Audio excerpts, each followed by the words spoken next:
भूर्भुवः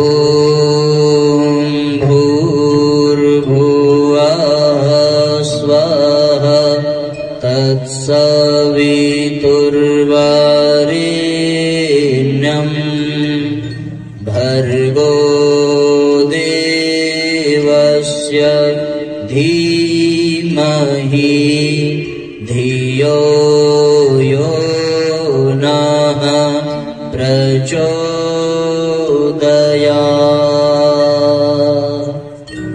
ॐ सद्गुरु चरण कमलेभ्यो नमः।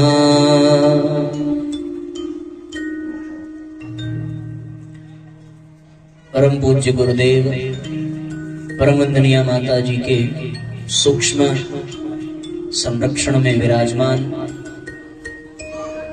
शक्ति स्वरूपा माताओं बहनों, देवतुल्य भाइयों, आत्मीय बंधुओं,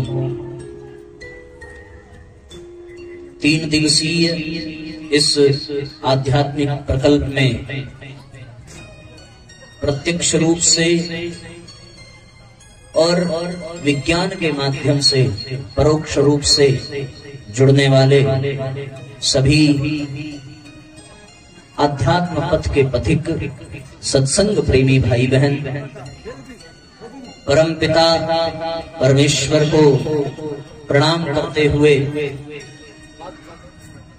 आप सबके हृदय में विद्यमान अखिल विश्व ब्रह्मांड नायक उस महाप्राण महाचेतना को नमन वंदन करते हुए आज के इस कार्यक्रम के तृतीय सत्र में प्रवेश करने जा रहे हैं। आज के इस सत्र में आप सभी का बहुत बहुत स्वागत, बहुत बहुत अभिनंदन और आप सभी को बहुत बहुत प्रणाम। साथियों, हम सभी भगवान की अहेतु की कृपा से यहाँ पर एकत्रित हुए हैं। कहते हैं कई पुण्य एक साथ उदित होते हैं, तब हम सभी को कुछ तात्विक सात्विक चिंतन करने का सौभाग्य प्राप्त होता है। अन्यथा तो जीवन अनावश्यक एवं अनर्गल वार्तालाप में ही व्यतीत होता रहता है। कहने को हमें ये मनुष्य शरीर प्राप्त हुआ है, पर ये बिल्कुल वैसा ही है कि यदि मूल्य से मूल्यवान वस्तु हमें प्राप्त हो जाए पर उसकी महत्ता, उसका उपयोग हम समझ न सकें, तो हमारा जीवन और फिर उस उपलब्धि को प्राप्त करना दोनों बेकार हो जाता है। ऐसे एक नहीं अनेकों उदाहरण हैं जिन्होंने मनुष्य शरीर को प्राप्त किया और अपने जीवन में आए हुए सौभाग्य को दुर्भाग्य में बदल करके रख दिया। कहीं वो गलती हमसे न हो जाए जिसके कारण हम पतन को प्राप्त हो, पराभव को प्राप्त हो, निकृष्टता को प्राप्त हो। कहीं हम भी उन पथ पर अग्रसर न हो जाएं जिस पर आगे निकल जाने के पश्चाताप के सिवा हमारे पास और कुछ भी शेष न रहे। हमें अभी से ही समझ जाने की आवश्यकता है। ये जीवन बड़ा महान है, बहुत परमात्मा की कृपा के पश्चात प्राप्त हुआ है। इसलिए बड़े भाग्य से पाए हुए इस मनुष्य तन को हम यूं ही न गंवा दें, इसका हमें विशेष ध्यान रखना चाहिए। आज तक हमने न जाने किन किन विषयों पर चिंतन किया होगा। कभी पति पर चिंतन किया होगा, कभी पत्नी पर किया होगा, कभी परिवार पर किया होगा, कभी संसार पर किया होगा।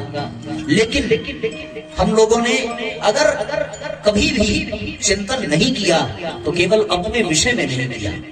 अपने को छोड़ करके दुनिया की हर बात पर चिंतन हम कर चुके होंगे। अगर कोई एक विषय छूटा होगा तो वो यही विषय होगा कि हम क्या हैं, हम कौन हैं, हमें किस लिए यहाँ भेजा गया, हम कहाँ से आए हैं। को हम कुतस्त्वं कुत में आयातः, को में जन्मी को में तातः। वास्तविकता क्या है, इसी एक विषय पर हमारा चिंतन नहीं हुआ होगा। दुनिया का आप कोई भी ज्ञान प्राप्त कर लें, पर आप कभी ज्ञानी नहीं बन सकते। लेकिन यदि आपने केवल इन 3 बिंदुओं का ज्ञान प्राप्त कर लिया तो आपसे बड़ा ज्ञानी और कोई नहीं हो सकता। वो 3 बिंदु क्या है कि मैं कौन हूं, दूसरा जिस संसार में हूं वो संसार क्या है, और तीसरा मुझे और इस संसार को बनाने वाला वो परमात्मा कौन है।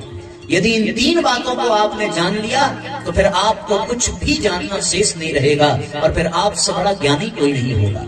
फिर इन 3 विषयों को छोड़कर आप सब कुछ जानते चले जाइए, आपको कितना भी जानकारी प्राप्त हो जाए, कितना भी ज्ञान मिल जाए, पर आप ज्ञानी नहीं बन सकते।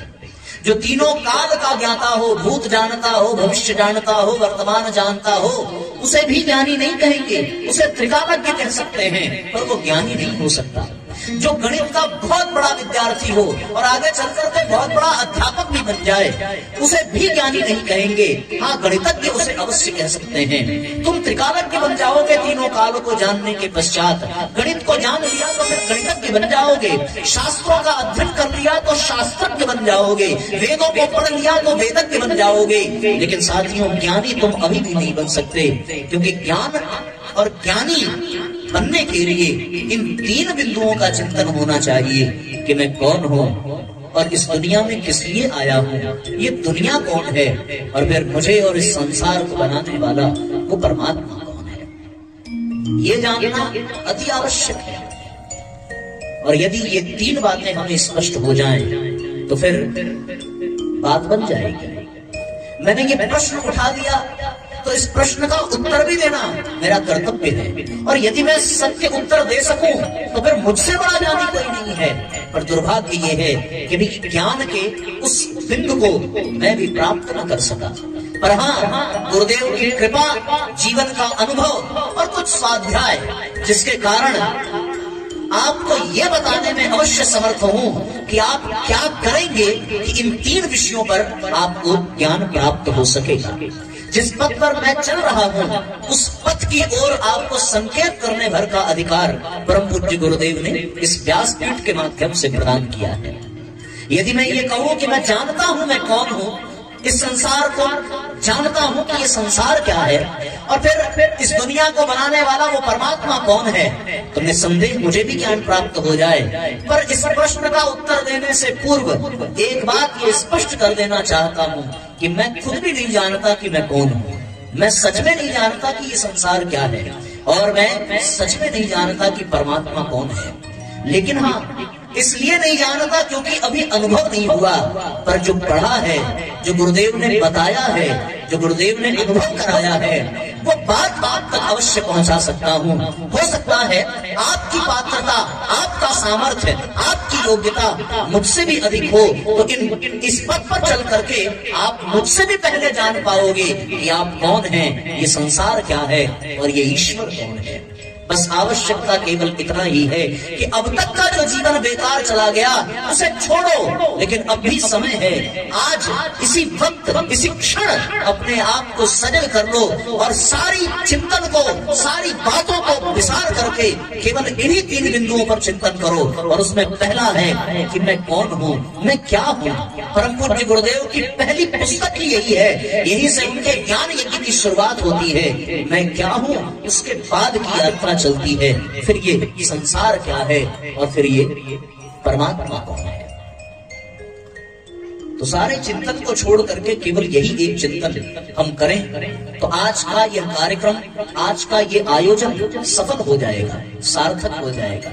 और यदि वो दिव्य घटना घट गई जिसकी प्रतीक्षा में हम सब यहाँ एकत्रित हुए हैं, बल्कि ये कह लो कि हमें पता भी नहीं है कि हम यहाँ क्यों आए हैं, लेकिन फिर भी जिस उद्देश्य से आए हैं, जो हमारी चेतना जानती है, यदि वो घटना घट गई तो मैं सत्य कहता हूँ जीवन की दिशा और जीवन की दशा बदल जाएगी। फिर तुम मनुष्य नहीं रह जाओगे, फिर मनुष्य से तुम परमात्मा बन जाओगे। पर शर्त ये है कि जिस मनुष्य तन को बड़े भाग्य से पाया है, अब उसे किसी अन्य अनर्गल अनावश्यक कार्यों में, बातों में नष्ट न किया जाए। इसी क्षण अपने आप को सजग और चैतन्य कर लिया जाए। बड़े भाग्य से ये मनुज तन मिला था, गवाते गवाते उम्र पार कर दी, खाने कमाने में आयु गमाई। यूं ही जिंदगी हमने मझधार कर दी, बड़े भाग्य से ये मनुज मिला था। बड़े भाग्य, दोनों हाथों पर उठा करके एक साथ तालियां बजाइए। बड़े भाग्य से ये मनुज मिला था, बड़े भाग्य से ये मनुज मिला था। गवाते गवाते उम्र पार कर दी, खाने कमाने में आयु गमाई। खाने कमाने में आयु गमाई। यूं ही जिंदगी हमने बेकार कर दी, बड़े भाग्य से ये मनुज तन मिला था। भावपूर्वक तालियां बजाते हुए गीत के भाव को समझिए।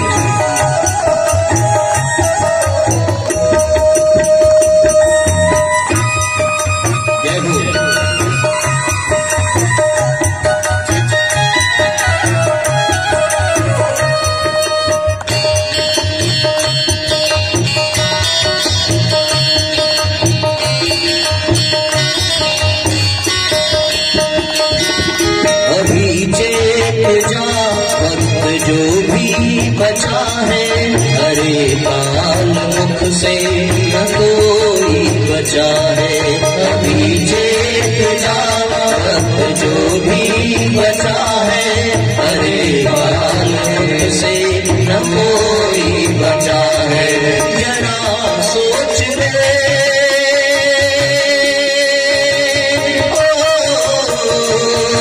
जरा सोच ले, साथ ले जाएंगे क्या यूं ही जिंदगी हमने है पार कर दी। यूं ही जिंदगी हमने है पार कर दी, बड़े भाग्य से मनुज तन मिला था। बड़े भाग्य से मनुज तन मिला था। गवाते गवाते उम्र पार कर दी, खाने कमाने में आयु गवाई। खाने कमाने में आयु गवाई। यूं ही जिंदगी हमने है पार कर दी, बड़े भाग्य से मनुज तन मिला था।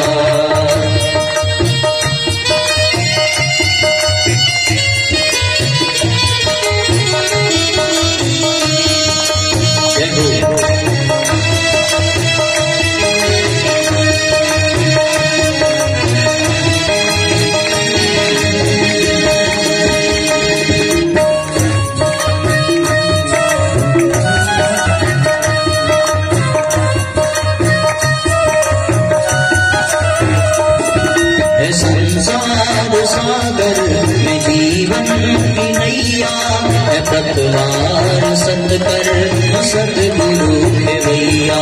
है संसार सागर में जीवन की नैया है पतवार सतकर सतगुरु के भैया। माया के चक्कर में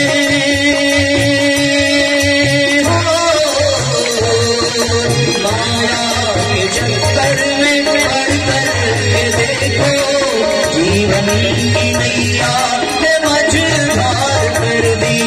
जीवन की नैया ने मझधार कर दी, बड़े भाग्य से मनुज तन मिला था। बड़े भाग्य से मनुज तन मिला था। गवाते गवाते उम्र पार कर दी, भाग्य से मनुज तन मिला था।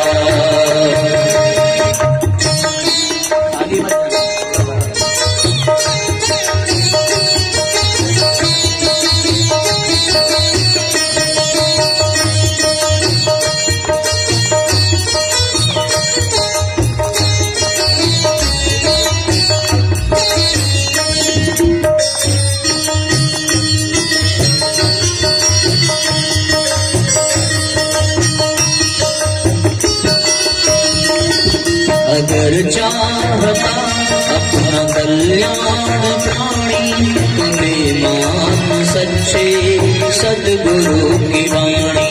अगर चाहता अपना कल्याण प्राणी, तुम्हें मान सच्चे सद्गुरु की वाणी। लगे अपना जीवन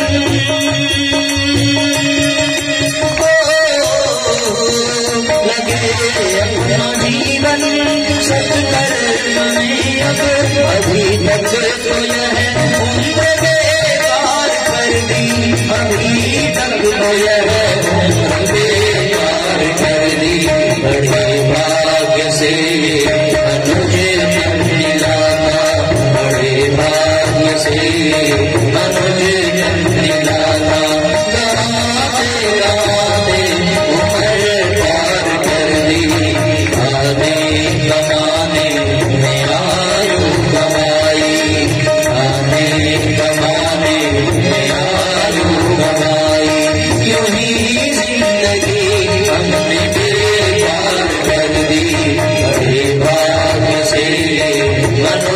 जन्म मिला था, बड़े भाग्य से मुझे जन्म मिला था। बड़े भाग्य से ये मनुष्य तन मिला, और हम अज्ञानता के कारण, श्रेष्ठ मार्गदर्शन के अभाव में अपने जीवन को व्यर्थ गंवाते रहे। हम ये समझते रहे कि ये जीवन हमें प्राप्त हुआ है, तो फिर भोग भोगने के लिए, आनंद लेने के लिए, सुख भोगने के लिए, ऐश्वर्य के लिए, पद प्रतिष्ठा के लिए। पर वास्तविकता कुछ और ही है, जिससे हम अनभिज्ञ हैं, अनजान हैं। अब उसे आज जानने का अवसर प्राप्त हो रहा है।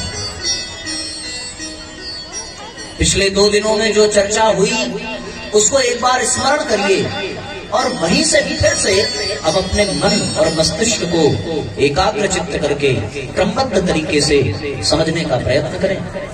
इस कार्यक्रम के प्रथम सत्र में जिस विषय पर चर्चा हुई वो यही था कि तन को सुंदर बनाना नहीं है, सुंदर बनाना है मन को।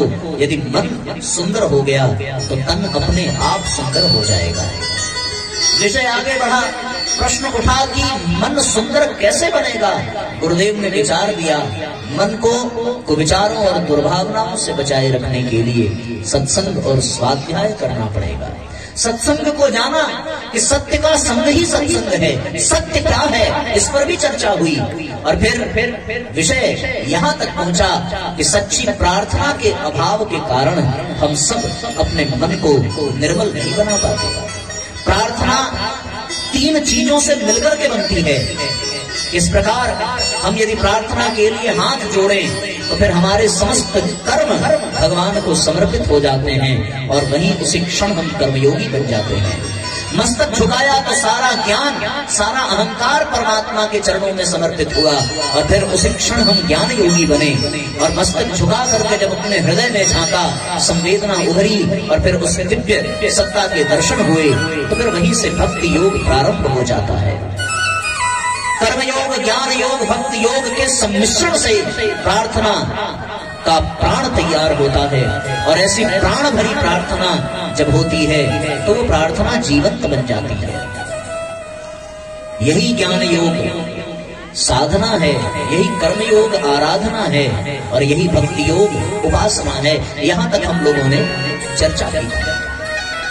आज उसी विषय को आगे की ओर ले चलने के लिए उसकी भूमिका में हम सभी प्रवेश कर चुके हैं, और अच्छे से उस भूमिका को समझने का प्रयत्न करें कि दुनिया में कुछ भी जान लेना आपको ज्ञानी नहीं बना सकता और आपको लाभ नहीं दिला सकता।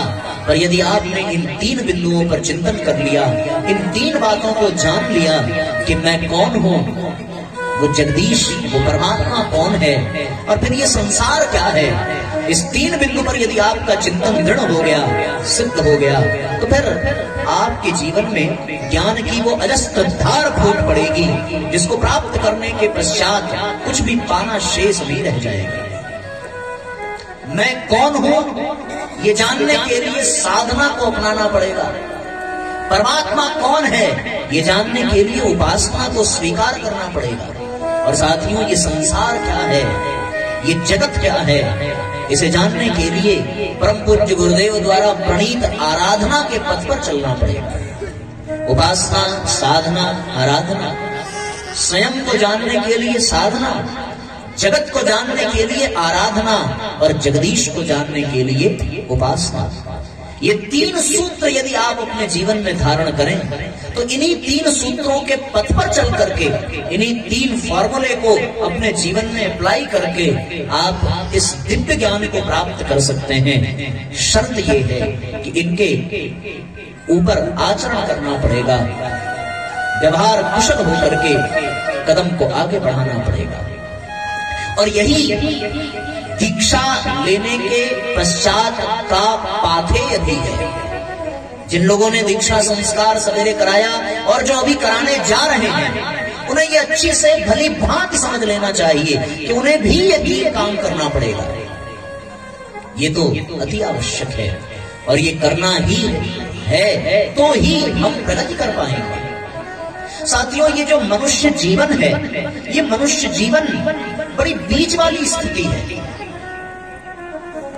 हम न इधर के हैं न उधर के, हम बिल्कुल बीच में खड़े हैं, बिल्कुल चौराहे पर खड़े हैं। जिस ओर हमारी दिशा होगी वैसी ही हमारी दशा बनेगी। नीचे पाताल है, ऊपर स्वर्ग है, नीचे असुरता है, राक्षस है, ऊपर देवता है, परमात्मा है, और बीच में ये पृथ्वी लोक है, जिसे मृत्यु लोक भी कहा जाता है। इस मृत्यु लोक के नीचे पाताल है और ऊपर स्वर्ग है।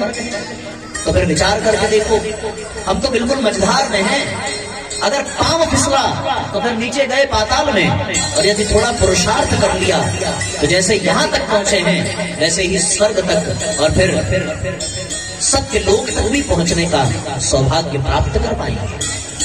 इसलिए गहराई से आज चिंतन करने की आवश्यकता है कि हमें इसी मझधार में रह करके नीचे की ओर जाना है या फिर हमें ऊपर की ओर जाना है। ये निर्णय हमें स्वयं ही करना पड़ेगा। अभी जो गीत हम लोगों ने गाया, वो गीत यही कहता है कि हम सब अपने जीवन के उस क्षण में हैं जिस क्षण को कभी भी आखिरी कह दिया जा सकता है। वो ये जानता नहीं है कि वो अगले कितने पल तक जीवित रहेगा। किसी को इस बात का ज्ञान नहीं है कि वो अगली सांस ले पाएगा या नहीं ले पाएगा। उसका जीवन कितनी देर का और बचा है, इस बात की जानकारी किसी को नहीं है। तो ऐसी स्थिति में ये सदैव मान करके चलना पड़ेगा कि आने वाला हर पल अंतिम पल हो सकता है, आने वाला हर क्षण अंतिम क्षण हो सकता है। यही आधार है इस जीवन को सार्थक बनाने का। यदि हमने इस बात को न समझ पाए तो फिर आप ये मान करके चलना कि ये जीवन बिगड़ता चला जाएगा। आज तक जिन चीजों में इस जीवन को हम लगाते रहे उससे क्या मिला? कुछ पल की खुशी मिली होगी पर वो खुशी अस्थायी नहीं थी। कुछ पल का आनंद मिला होगा पर वो आनंद चिर नहीं रह सका। कुछ पल के लिए सौभाग्य की अनुभूति हुई होगी पर अगले ही पल दुर्भाग्य आ टपकता है। अभी तो हम मुस्कुरा रहे थे पर वो मुस्कुराहट रुदन में बदल जाती है। अभी तो हमने चलना शुरू किया था पर कब लड़खड़ा कर गिर जाते हैं कुछ कहा नहीं जा सकता। कुछ भी स्थिर नहीं है, सब कुछ बदल रहा है। फिर ऐसी स्थिति में हम तो ऐसी मझधार में फंसे हैं कि क्या कहा जाए। और इसकी कहानी बड़ी विचित्र है। कहते हैं शास्त्र कि एक बार कोई एक गोला पिंड प्रकाश का स्थिर था और अचानक उस गोले प्रकाश के पिंड में एक विचार उत्पन्न हुआ कि एको हम बहुश्यामी, मैं एक से बहुत हो जाऊं। ये विचार, ये भावना, ये इच्छा होते ही उस महातत्व में से बहुत सारी आत्माएं निकलती चली गई और वो आत्माएं निकलते निकलते एक बहुत बड़े संसार का, बहुत बड़ी सृष्टि का निर्माण हो गया। वो महान तत्व कौन था? वही निर्विकार, निराकार, जो फिर अचिंत्य है, जिसे बुद्धि से समझा नहीं जा सकता। जहां मनुष्य की बुद्धि घुटने टेक देती है, जहां मनुष्य का मन हार मान लेता है, जहां स्वयं वेद नेति नेति कहकर के पुकारते हैं, वो परम तत्व, और उसमें एक भाव उठ जाता है कि मैं एक से बहुत हो जाऊं और फिर उसमें से अनेकों आत्माएं निकल पड़ती हैं। जब उन आत्माओं को खुद से अलग किया तो फिर उन आत्माओं ने पूछा कि प्रभु आपसे अलग होकर के हमारा अस्तित्व क्या है? वो ब्रह्म कहते हैं, उत्तर देता है, आकाशवाणी होती है कि तुम्हें इस सृष्टि में, सृष्टि क्रम में जाना है और तुम्हारे लिए कुछ अनुशासन है। उस अनुशासन को पूर्ण करोगे तो तुम फिर से मुझ तक पहुंच पाओगे। यही तुम्हारे जीवन का उद्देश्य होगा। जिस पल हम उस ब्रह्म से अलग हुए उसी क्षण ये लक्ष्य निर्धारित हो गया। कौन सा लक्ष्य? कि हमें फिर से उस ब्रह्म में पहुंचना है, फिर से उस परम लक्ष्य को प्राप्त करना है। उदाहरण के लिए आप समझो कि यदि आप घर से निकले बाजार के लिए तो आपका लक्ष्य क्या है? आपका लक्ष्य ये है कि आप बाजार जाएंगे? ये लक्ष्य अधूरा है। केवल ये लक्ष्य नहीं है कि आपको बाजार पहुंचना है, केवल ये लक्ष्य नहीं है कि आपको सामान लेना है। अरे भैया, मूल लक्ष्य तो ये है कि बाजार जाना है, सामान लेना है और समय से वापस लौट करके घर भी आना है। मूल लक्ष्य तो ये है। पर हम वहां से चल तो दिए, बाजार पहुंच तो गए, पर उसी बाजार के चकाचौंध में हम इतने मगन हो गए कि घर वापस जाना भी भूल गए। और जब ऐसी स्थिति होती है तो फिर अंत समय में जब रात अंधेरी हो जाए, अमावस की रात, अब रास्ता दिखाने वाला कोई नहीं है, सर्वत्र अंधकार है। अब उस बाजार के सारे लोग जा चुके, अब उस बाजार की चकाचौंध की सच्चाई का ज्ञान हुआ कि ये तो कुछ दिन के लिए थी, कुछ पल के लिए थी, अब ये मिट गई, अब मैं कहां जाऊं? तो फिर रोना, बिलखना, गिड़गिड़ाना, तड़पना, भोगना, केवल यही शेष रह जाता है। यदि गए बाजार और समय से वापस आ गए होते तो फिर तो बाजार का भी आनंद था और उस यात्रा का भी आनंद था। और जब घर पहुंचते तो फिर घर वालों को अपनी उपलब्धि भी दिखाते कि हम बाजार से ये लेकर के आए। पर देर से घर आओ और घर में सब सो जाए तो फिर बाजार से खरीदी हुई चीज कौन देखता है? और सुबह तक तो वो फिर बासी हो जाती है, फिर वो आनंद नहीं मिलता जिसे ब्रह्मानंद कहते हैं, जिसे परमानंद कहते हैं, जिसे दिव्यानंद कहते हैं। ऐसे आनंद से हम वंचित हो जाते हैं। तो बात केवल इतनी ही है कि जिस घड़ी, जिस क्षण हम उस ब्रह्म से अलग हुए, उसी क्षण जीवन का एक लक्ष्य बन गया कि हमें फिर से वहां तक पहुंचना है जहां से उन्होंने हमें अलग किया है। बस एक यही क्षण। तो कल्पना करके देखो, क्या हम इस लक्ष्य को भूल गए? हाँ, बिल्कुल भूल गए। हमारे दिमाग से विस्मरण हो गया कि हमारे सामने कोई ऐसा लक्ष्य था।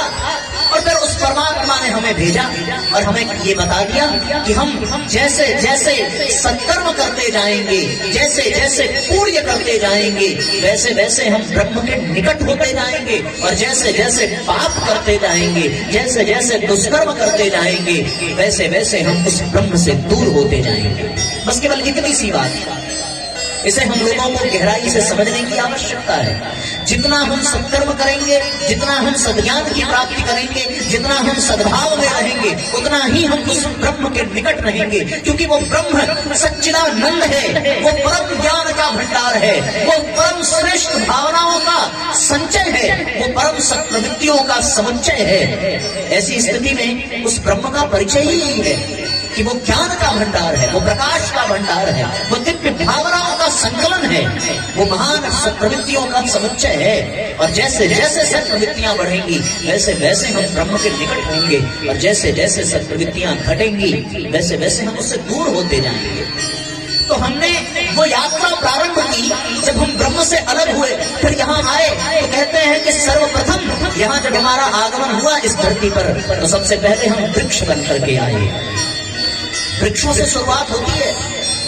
वृक्षों में होती एक कला, तो होती कीट आदिकों में, पक्षी दल में है 3 कला, होती है 4 चौपालों में। 5 से लेकर 8 कला मानव दल में आती है, 8 से ऊपर जो होती अवतार वही कहलाती है।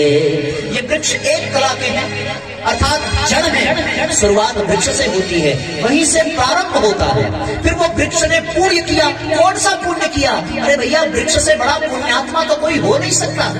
उस वृक्ष ने कहा कि प्रभु आपने इस दुनिया में भेजा है तो मैं आपके लिए समर्पित हूँ। मैं आपकी सृष्टि में सर्वत्र आनंद, सर्वत्र सुविचार, सर्वत्र सद्धर्म, सर्वत्र सद्भावना ही परोसूंगा। और वृक्ष ने अपना वचन पालन किया। आप किसी भी वृक्ष को देखो, वो अपने उस परमात्मा को दिए गए वचन का पालन करता है। किसी वृक्ष के पास जाओ तो वो वृक्ष के पास कुछ भी नहीं है, फिर भी वो आपसे मांगता नहीं है। वो ये नहीं कहता कि भैया मैं एक ही स्थान पर खड़ा हूँ, हमें गाड़ी दो, मोटर दो, मर्सिडीज दो, ताकि मैं भी जरा टहल करके आऊँ। ऐसा वो कहता है क्या? नहीं, वो ये कहता है कि मैं तो आकाश के नीचे हूँ, सर्दी, गर्मी, बरसात सब कुछ बर्दाश्त करना पड़ता है, फिर भी वो मकान की कामना नहीं करता। वो तो एक ही बात जानता है कि मैं तो ब्रह्म का हूँ, ब्रह्म से अलग हुआ हूँ, और फिर जो कण कण में ब्रह्म है वही मुझ में भी है, और उसने हमें यहाँ भेजा है तो केवल यहाँ के लोगों के लिए भेजा है। और यदि मैं सत्कर्म करता रहा तो एक दिन उस ब्रह्म तक फिर से पहुंच पाऊंगा। इस संकल्प को लेकर के वो वृक्ष कैसी जिंदगी कैसी जीता है, और उसकी जिंदगी देख करके देखो तो भैया मन झूम जाता है।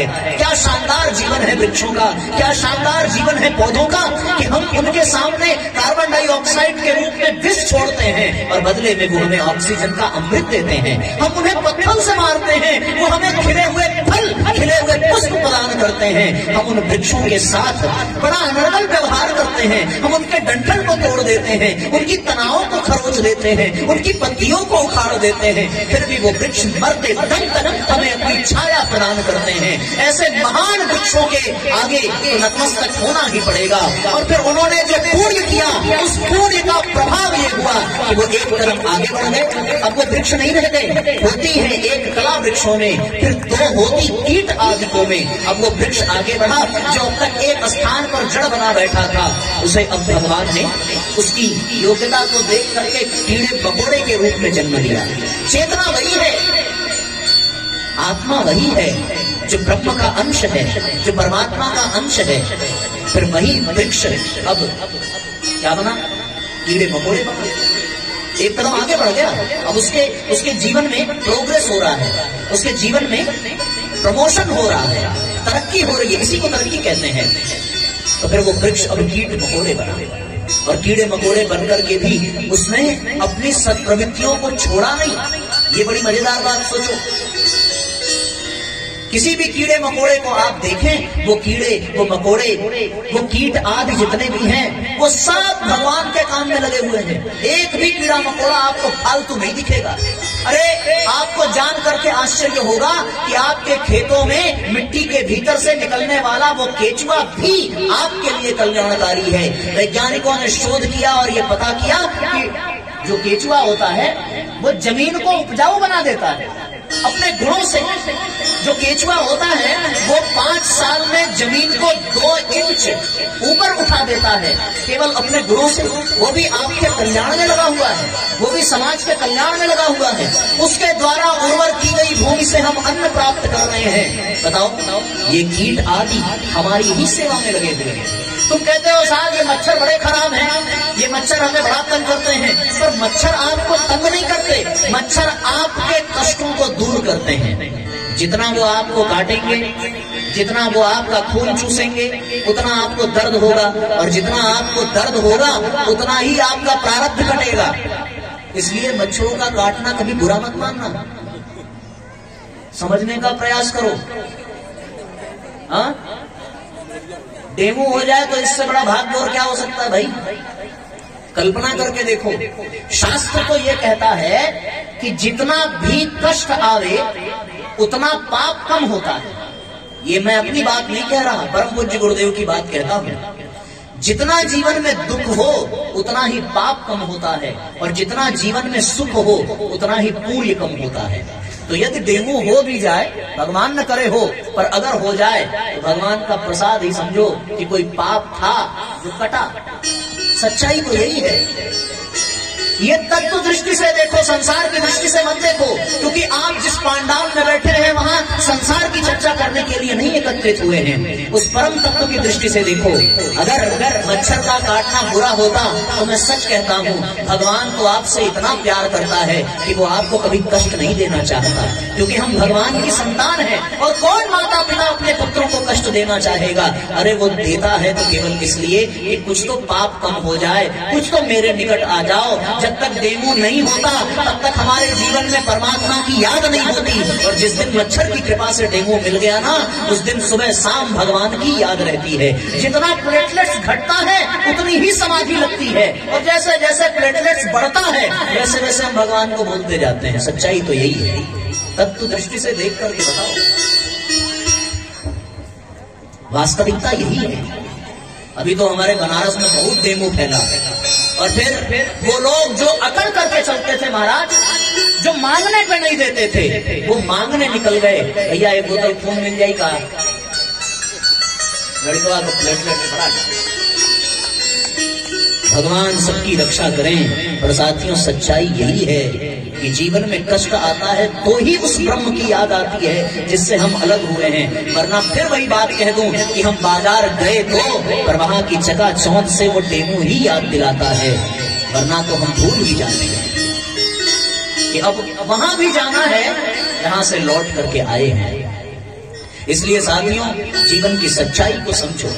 फिर वो कीड़े मकोड़े भी आपके कल्याण में ही लगे हुए हैं, ये हमें स्वीकार करना चाहिए। और जो लोग जीव विज्ञान के विद्यार्थी हों, जिन लोगों ने पढ़ा हो जीव जंतुओं के बारे में, वो कीड़े मकोड़ों पर होने वाले शोध को पढ़ करके देखें। एक भी कीड़ा, एक भी मकोड़ा आपको ऐसा नहीं मिलेगा जो आपके कल्याण के सिवा और कुछ कर रहा हो। और फिर जब वो भी अपने सत्प्रवृत्तियों में लगा रहता है तो फिर वही आगे चल करके पक्षी बनता है। प्रोग्रेस फिर हुआ, भगवान बड़ा प्रसन्न है। अरे वाह, तुम तो पहले वृक्ष थे और अब कीड़े बने, और अब तुम और प्रमोशन कर गए, और अब तुम्हें मैं पक्षी बनाता हूँ। और साथियों, बड़ी विशेष बात यह है कि ये जो पक्षी हैं, ये सब के सब हमारी ही सेवा में लगे हुए हैं। अभी कुछ दिन पहले एक बड़ी विशेष जानकारी मिली, जिस कौवे से हम नफरत करते हैं, जो कौवा कर्कश जैसी आवाज निकालता है, जिसके आने पर लोग तमाम तरह के किंवदंतियों को अनुभव करते हैं, मुझे लगा कि उस कौवे से ज्यादा उपयोगी और कोई पक्षी नहीं है। मामला कहां फंसा? वैज्ञानिकों ने शोध किया कि वो कौवा जब कभी पीपल के वृक्ष पर बैठता है, जब कभी बरगद के वृक्ष पर बैठता है, तो उसकी छाल खाता है, और छाल खा करके जब वो कौवा बीट करता है, तो बीट करने पर वो पीपल के और बरगद के वृक्षों के बीज निकलते हैं, और जहां वो गिरते हैं वहीं पर पीपल पैदा हो जाता है। और उस पीपल में लोग जल चढ़ा करके, रक्षा बांध करके, भगवान विष्णु का प्रतीक समझ करके अपने जीवन को धन्य बनाते हैं। पर वो पीपल का वृक्ष किसकी वजह से? उस काले कर्कश कौवे की वजह से। हमारे यत्र तत्र बिना लगाए पीपल के वृक्ष निकल जाते हैं। कभी तुमने देखा? अरे भगवान की कृपा और उस कौवे की कृपा, जो आपके घर के छत की छरदीवाली पर बैठ जाता है, तो भैया उस छरदीवाली में भी पीपल का पौधा निकल जाता है। ये किसकी वजह से? उस कौवे की वजह से। बताओ, वो भी अपना काम कर रहा है। जरा सोच करके देखो, तुम कभी निराश हो, हताश हो, उदास हो, तो कोई कोयल आती है और कोई कूक सुनाती है और तुम्हारे चेहरे पर मुस्कुराहट आ जाती है। जरा कल्पना करके देखो कि तुम हताश हो गए, तुम्हारी जीवन में आशाएं समाप्त हो गई, उत्साह खत्म हो गया, तब कोई मोर नृत्य करता है और अपने पंख उठा करके तुम्हें कहता है कि मैं तो पक्षी हूँ साहब, मेरे जीवन में इतना रंग बिरंगे स्वर भरे हुए हैं। तो तुम तो इंसान हो, तुम्हें कैसे जीवन में निराशा आ सकती है? जागो, उठो और तब तक आगे बढ़ो जब तक लक्ष्य को प्राप्त न कर सको। ये मयूर सिखाता है, और कौन सिखा सकता है? इन पक्षियों की कृपा है कि हम मनुष्यों को उनसे प्रेरणा लेनी चाहिए। कितनी गजब की बात है। मैं वो तत्व चिंतन आपको दे रहा हूं गुरुदेव की प्रेरणा से, जिसे प्राप्त करने के पश्चात और हृदयंगम करने के पश्चात साथियों, आप विचार करोगे कि वास्तव में हमें ये जीवन क्यों मिला है। फिर उन पक्षियों का भी, अब एक एक पक्षी के विषय में बताने का समय तो नहीं है, पर मैं एक एक उदाहरण देते हुए अपने क्रम को आगे ले चलूं। फिर पक्षी के पश्चात हमारा फिर प्रमोशन हुआ और हम क्या बन गए? हम बन गए पशु। पशुओं जैसा वफादार, पशुओं जैसा सेवादार, पशुओं जैसा जिम्मेदार, पशुओं जैसा ईमानदार, और साथियों एक बड़ी बात कहूं, पशुओं जैसा समझदार। सत्य कहता हूं, आज का इंसान भी नहीं है जो पशुत्व से हमारी सेवा ही करता है। कहते हैं ऐसा कि यदि घर के बगल में किसी माँ बहन की इज्जत लुट रही हो तो किसी इंसान की हिम्मत नहीं पड़ती कि वो जाकर के उसकी रक्षा करे, पर दरवाजे पर एक रोटी के टुकड़े पर पलने वाला कुत्ता अपने जान की बाजी लगा देता है। ऐसा पशु भगवान यदि बनावे तो इससे बड़ा सौभाग्य होगा। उस पशु की ये विशेषता है। सुना है कि कोई एक 4 पैर वाली जो हमें दूध पिलाती है उसे हम माता कहते हैं, है तो भैया वो पशु ही। सुना है कोई बैल था, जब हमारे खेतों में अनाज होता था तो उस बैल के कारण होता था। उन बैलों ने, उन गधों ने, उन पशुओं ने हमारी बड़ी सेवा की और इसी पुण्य के कारण वही पशुओं की आत्मा प्रगति करती है, प्रमोशन होता है और फिर आकर के वो मनुष्य बन जाते हैं। यात्रा ऐसी ही है। वृक्षों में होती एक कला, 2 होती कीट आदिकों में, पक्षी दल में है 3 कला, होती है 4 चौपालों में, 5 से लेकर 8 कला मानव दल में आती है, 8 से ऊपर जो होती अवतार वही कहलाती है। मामला 5 से 8 वाले का ही है, एकदम बीच का। 5 से 8, 5 से शुरुआत और 8 पे खत्म।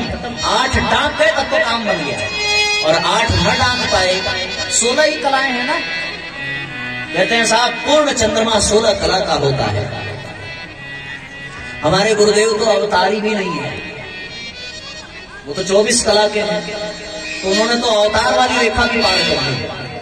और जो 24 कला का हो फिर वो अवतार नहीं है, वो तो साक्षात ब्रह्म ही है। गुरुर ब्रह्मा गुरुर विष्णु गुरुरेव महेश्वरः, गुरु साक्षात परब्रह्म। तो फिर ब्रह्म ही, वो अवतार से ऊपर की भी सत्ता है। तो साथियों क्रम को आगे ले चलो। फिर अगला जीवन आजा मनुष्य का। अच्छा, एक बहुत बड़ी बात आपको बताऊं, जितने भी मनुष्येतर प्राणी हैं वो सब प्रकृति के अधीन हैं, प्रकृति के संरक्षण में हैं, प्रकृति के अनुशासन में हैं। उनकी अपनी कोई इच्छा नहीं है, अपनी कोई भावना नहीं है, वो तो प्रकृति के अनुसार ही चल रहे हैं। जब प्रकृति उन्हें निर्देश देगी तब उनके भीतर काम वासना जन्म लेगी। जब प्रकृति उन्हें निर्देश देगी तब उनके भीतर क्षुधा जन्म लेगी। जब प्रकृति उन्हें निर्देश देगी तभी उनके भीतर कोई भावना जगेगी, अन्यथा तो वो अपनी उनकी कोई भावना नहीं होती, अपनी कोई इच्छा नहीं होती, अपनी कोई कामना नहीं होती, वो प्रकृति के अधीन है। लेकिन जब मनुष्य बन जाएं तो फिर वो भगवान एक अवसर देता है। अवसर ये देता है कि अब तुम प्रकृति की सत्ता से भी मुक्त हो, अब तुम स्वतंत्र हो। अन्य कोई जीव स्वतंत्र नहीं है, न पक्षी स्वतंत्र है, न पशु स्वतंत्र है, कोई स्वतंत्र नहीं है। लेकिन साथियों मनुष्य स्वतंत्र है। आप बताओ मनुष्य स्वतंत्र है कि नहीं है कर्म करने में? पूर्ण स्वतंत्रता है मनुष्य को, वो कर्म कर सकता है, कुछ भी जो चाहे वो करेगा। नियम लेकिन नहीं बदलता। नियम यही है, अच्छा करोगे तो ऊपर बढ़ोगे, बुरा करोगे तो नीचे जाओगे। इतना ही। तो एक तो प्रार्थना भगवान से करनी चाहिए कि प्रभु इतनी कृपा कर दो कि हम अब यहां से नीचे न जाएं, यहां से ऊपर ही जाएं। हम बिल्कुल मध्य में खड़े हैं। एक तरफ गहरी खाई है और दूसरी तरफ ऊंची पहाड़ी है, एक तरफ पाताल है। यदि गिरे तो फिर से उन्हीं पशु पक्षियों प्रेत पिशाच की योनि में जाना पड़ेगा, और यदि उठे तो फिर से हम ऋषि महात्मा परमात्मा देवात्मा की योनि में जाएंगे। नीचे गिरे तो पाताल है, ऊपर उठे तो स्वर्ग है। नीचे गिरे तो दुख है, कष्ट है, कठिनाइयां हैं, ऊपर है सुख सौभाग्य आनंद। नीचे गिरे तो पतन, ऊपर उठे तो उत्थान। नीचे गिरे तो पराभव और ऊपर उठे तो सद्भावनाएं मिलती चली जाएंगी। नीचे गिर गए तो राक्षस और असुर बनते चले जाएंगे, ऊपर उठे तो देवता और भगवान बनते चले जाएंगे। अब ये हम पर निर्भर करता है कि हमें क्या करना है। और एक बात आपसे कह दूं कि भैया इस दुनिया में नीचे गिराने वाली बहुत सारी चीजें हैं, ऊपर उठाने वाली कुछ ही हैं। आपको नीचे गिरने के लिए कोई मेहनत नहीं करनी पड़ेगी। छत पे खड़े हो जाओ, अपने आप को छोड़ दो, अपने आप नीचे टपक जाओगे। पर यदि ऊपर उठना हो तो सीढ़ी चढ़ने का पुरुषार्थ करना पड़ेगा। पानी को नीचे छोड़ो, पानी अपने आप नीचे गिरेगा। पर उसी जल को ऊपर उठाना हो तो बिजली की व्यवस्था, मोटर की व्यवस्था, पाइप की व्यवस्था करनी पड़ेगी, तब जाकर के वो पानी ऊपर चढ़ेगा। तुम्हें नीचे गिरने के लिए कोई मेहनत नहीं करनी है। तुम्हारे संसार में रहने वाले दोस्त, साथी, इष्ट, मित्र सब तुम्हें नीचे गिराने का काम करेंगे। इस संसार का वातावरण, इस संसार का दुष्प्रभाव, दुष्प्रवृत्तियां, कुसंस्कार सब गिराने का कार्य करेंगे। और यदि इन सबसे आप बच गए तो आपके अपने प्रारब्ध ही आपको गिराने में कम नहीं पीछे हटेंगे, वो तो गिराएंगे ही रहेंगे। पर इससे गिरने के लिए यदि बचना हो तो थोड़ी साधना करनी पड़ेगी, थोड़ा मेहनत करना पड़ेगा, थोड़ा पुरुषार्थ करना पड़ेगा। जिस मनुष्य को आपने मनुष्यता को प्राप्त करने के लिए इतने योनियों के चक्कर लगाए और 84 लाख योनियों में भटकते भटकते आप जहां पहुंचे वहां से फिर पांव फिसल न जाए और फिर से तुम नीचे न चले जाओ, बात बिगड़ जाए। कहते हैं साहब कि एक राजा था और वो राजा जीवन में उसने कभी कोई पुण्य नहीं किया, कोई भी पुण्य नहीं किया। बड़ी विशेष बात है। शायद ही कभी कभार कोई एक पुण्य किया हो। यमराज आए, लेकर के गए, उसका जीवन पाप से भरा था। पाप से भरे हुए जीवन का यदि मूल्यांकन किया यमराज ने और कहा कि तुमने तो भैया कोई पुण्य किया ही नहीं है, एक छोटा सा कहीं किसी कोने में तुमने किसी का सहयोग किया था, तो तुम बताओ पहले तुम्हें पाप का फल चाहिए या फिर पुण्य का चाहिए? पाप का फल ये है कि तुम्हें अनंत काल तक नरक में रहना पड़ेगा, और पुण्य का फल ये है कि तुम्हें पल भर के लिए स्वर्ग का राजा बनाया जाएगा। बड़ा प्रसन्न हुआ, बोले तो मरने के तो मृत्यु लोक में करने के पश्चात जीवन में नरक की प्राप्ति हुई, पर पल भर के लिए स्वर्ग मिल रहा है, तो महाराज पहले स्वर्ग दिखाइए। वो सोचने लगा कि अगर एक छोटा सा पुण्य स्वर्ग तक पहुंचा सकता है तो अब क्या करना चाहिए। जैसे ही वो स्वर्ग में पहुंचा और स्वर्ग में पल भर का राज्य मिला, और जैसे ही राज्य मिला वैसे ही उन्होंने अपने हाथ में जल लिया और कहा कि इस स्वर्ग की जो भी समस्त विशेष उपलब्धियां हैं वो सत्पात्रों के पास चली जाए, मैं दान करता हूं स्वर्ग की प्रत्येक वस्तुओं को।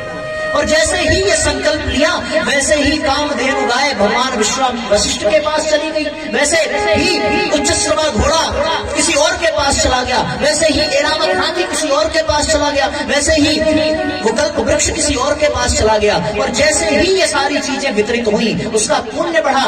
यमराज ने कहा कि अब तो तुम्हें नरक में जाने की आवश्यकता नहीं, पुण्य किया तो स्वर्ग की प्राप्ति हुई, और पुण्य घटा, पाप बढ़ा तो नरक की प्राप्ति हुई। इसलिए जीवन में इतना तो विचार करिए कि हे भगवान, हमें साधना कर करके मनुष्य जन्म प्राप्त हुआ है आपकी कृपा से, पर अब ये पुरुषार्थ बेकार न चला जाए, हम यहाँ से भटक न जाएं। साधन धाम मोक्ष कर द्वारा, ये मोक्ष का द्वार है, पर यहाँ दो दरवाजे हैं, एक पतन की ओर जाता है, एक उत्थान की ओर जाता है। यदि तुम गिरना प्रारंभ करो तो तुम्हें कंस बनते देर नहीं लगेगी, और यदि उठने का संकल्प कर लिया तो साक्षात तुम्हारे भीतर कृष्ण तत्व जागृत हो जाएगा। इसलिए जीवन को आगे बढ़ाओ। गुरुदेव से प्रार्थना करें, कर रहे हैं साधना हम, शक्ति गुरुवर आप बिना, कर रहे हैं साधना हम, शक्ति गुरुवर आप देना, देखना हम गिर न जाए, देखना हम गिर न जाए, बीच में ही थाम लेना, कर रहे हैं साधना हम, शक्ति गुरुवर आप देना, कर रहे हैं साधना हम। शक्ति गुरुवर आप देना, देखना हम गिर न पाए, देखना हम गिर न पाए, बीच में ही थाम देना, कर रहे हैं साधना। आप प्रार्थना करिए, हे गुरुदेव यहाँ तक पहुँचे हैं, अब ना भटक जाए, अब ना फिसल जाए, अब ना गिर जाए, अब ऊपर उठाइए, आगे बढ़ाइए, ऐसा भाव।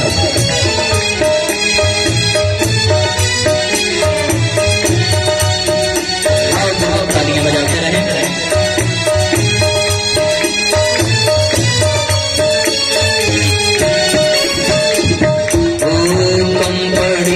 ऊर्जा आवाज है गुरुवर लगाई, कंबड़ी ऊर्जा आवाज है गुरुवर लगाई।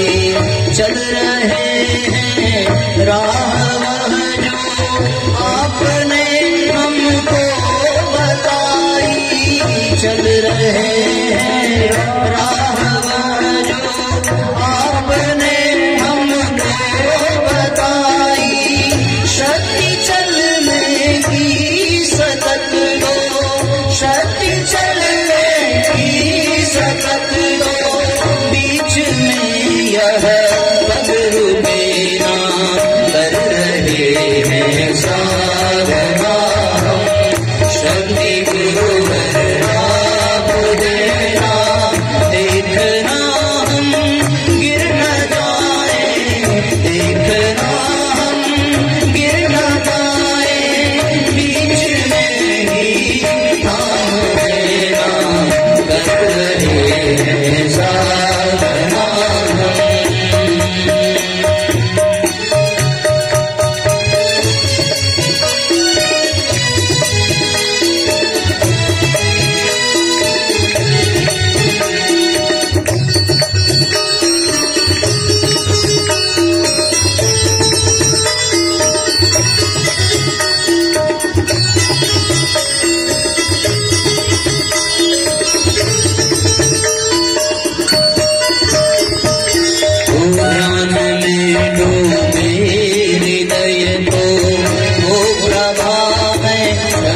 तुम्हारी याद में डूबे हृदय तो, वो प्रभा में छवि तुम्हारी, दमकती हो तेज से प्रभु, प्राण में आभा तुम्हारी, दमकती हो तेज से प्रभु, प्राण में आभा तुम्हारी। साथ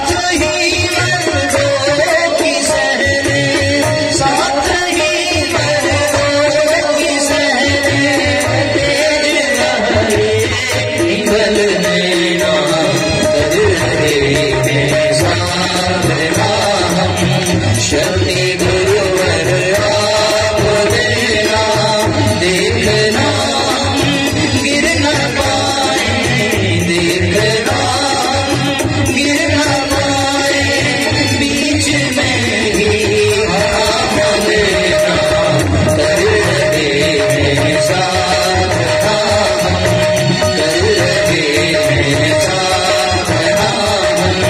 आओ भाई मीठे मीठे तालियां बजाइए और एक साथ भाव पूर्वक बताइए।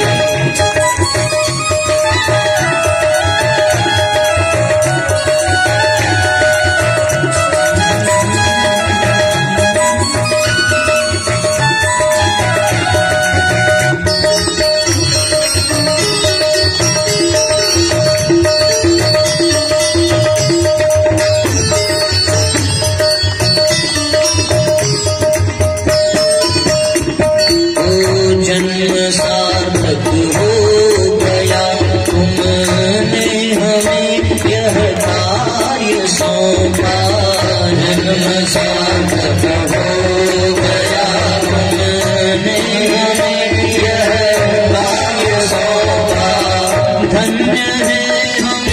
जगत हित की योजना का अंश रोपा धन्य है हम।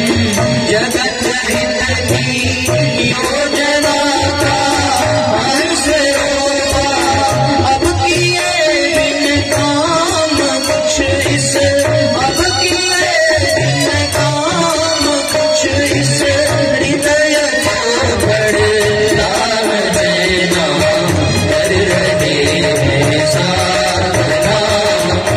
शक्ति गुरुवर आप देना कर रहे हैं साधना। शक्ति गुरुवर आप देना देखना हम गिर न पाए, देखना हम गिर न पाए, बीच में ही काम लेना कर रहे हैं साधना।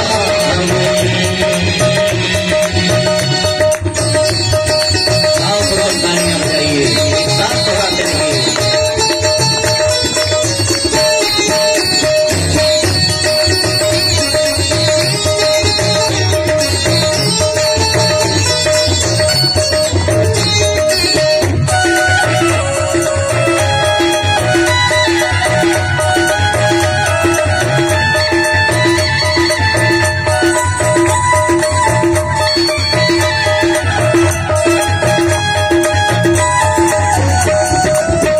आप ही गुरु आप सविता आप गायत्री हमारे।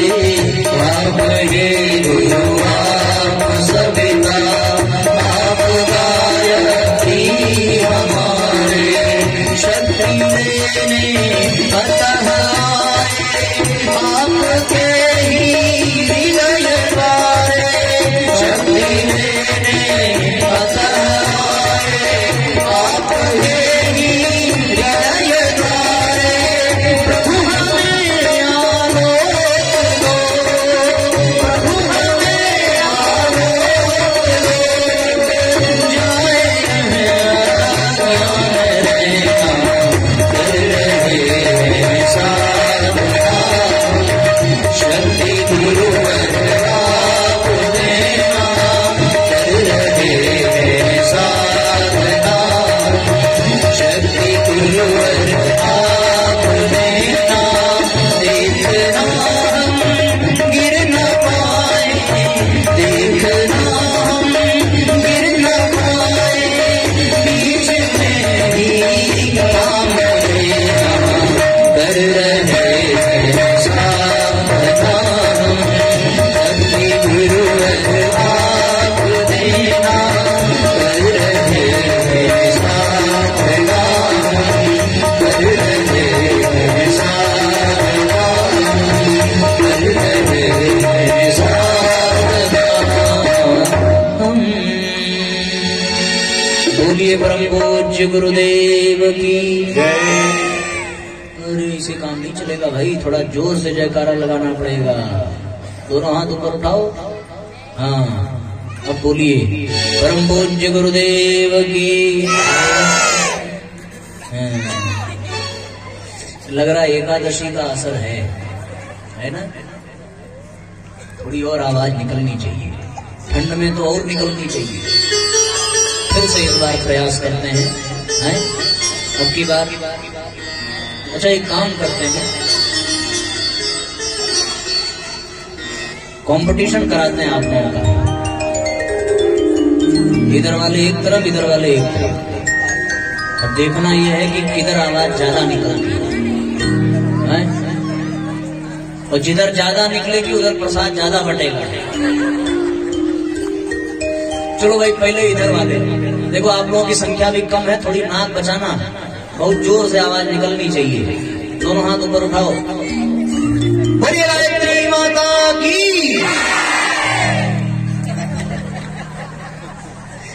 समझ लो मामला गंभीर है, अब इज्जत आपके हाथ में है। जिधर आवाज बढ़ी प्रसाद उधर गया। चलो भाई हाथ ऊपर करो आप लोग भी। बोलिए ब्रह्म गरीब नहीं बेटा, इधर वाले प्रसाद के ज्यादा लालची हैं।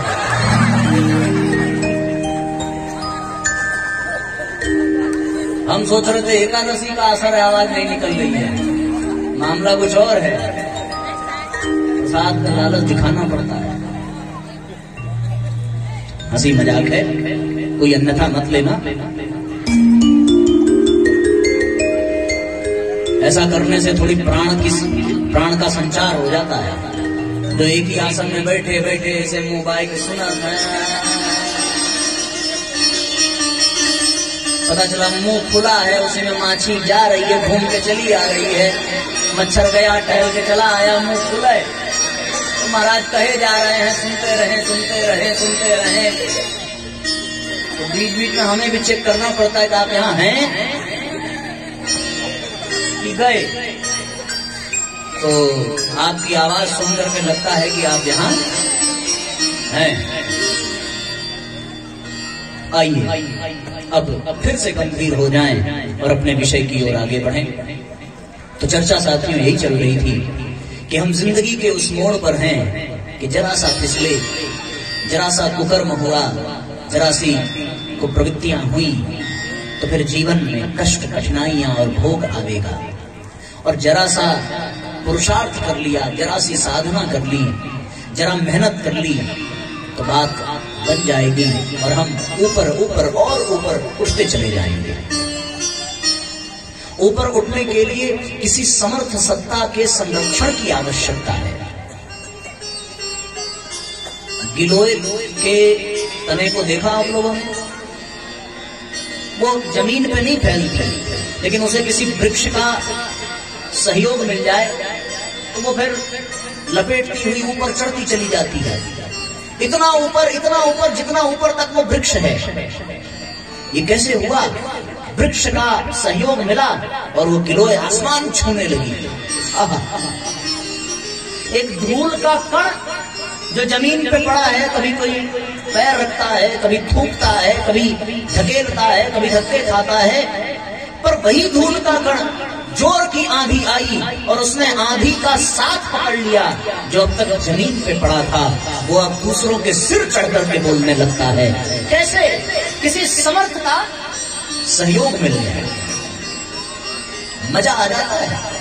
साथ मिल जाए, सहयोग मिल जाए तो फिर अदना सा इंसान भी परमात्मा बन जाता है, उसमें कोई दो राय नहीं है।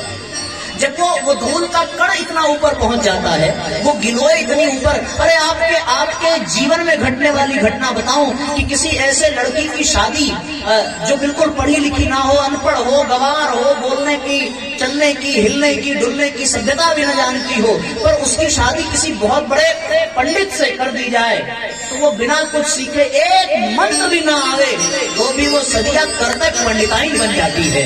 और सारा मंत्र भले ना आवे पर दुनिया उसको पंडिताइन ही कहती है। मानते हो ना इस बात को? ऐसा क्यों हुआ? केवल इसलिए कि उसने पंडित जी की उंगली पकड़ ली। अब घर में जाके गला भले पकड़े पर समाज में तो उंगली पकड़ ली, हाथ पकड़ लिया, बस वो पंडिताइन बन गई। इसी तरीके से जिसको दवा का ABCD भी ना पता हो और उसका विवाह अगर डॉक्टर से हो जाए तब साला 6 महीना में वो इंजेक्शन चुका लो, सही बता। मैंने बीमार पड़ जाए, अरे ऐसा, अरे बाप रे बाप, ऐसा होता है। आदमी पेशेंट दरवाजे पहुंच गया, डॉक्टर साहब बाथरूम में हालत खराब है, डॉक्टराइन चौंक दी, सुई ठीक हो गया बस। जबकि डॉक्टराइन पता है नहीं कहाँ लगाना है। मुंह एक दवाई आंखी में, आंखी दवाई में, कल्याण हो रहा है सबका।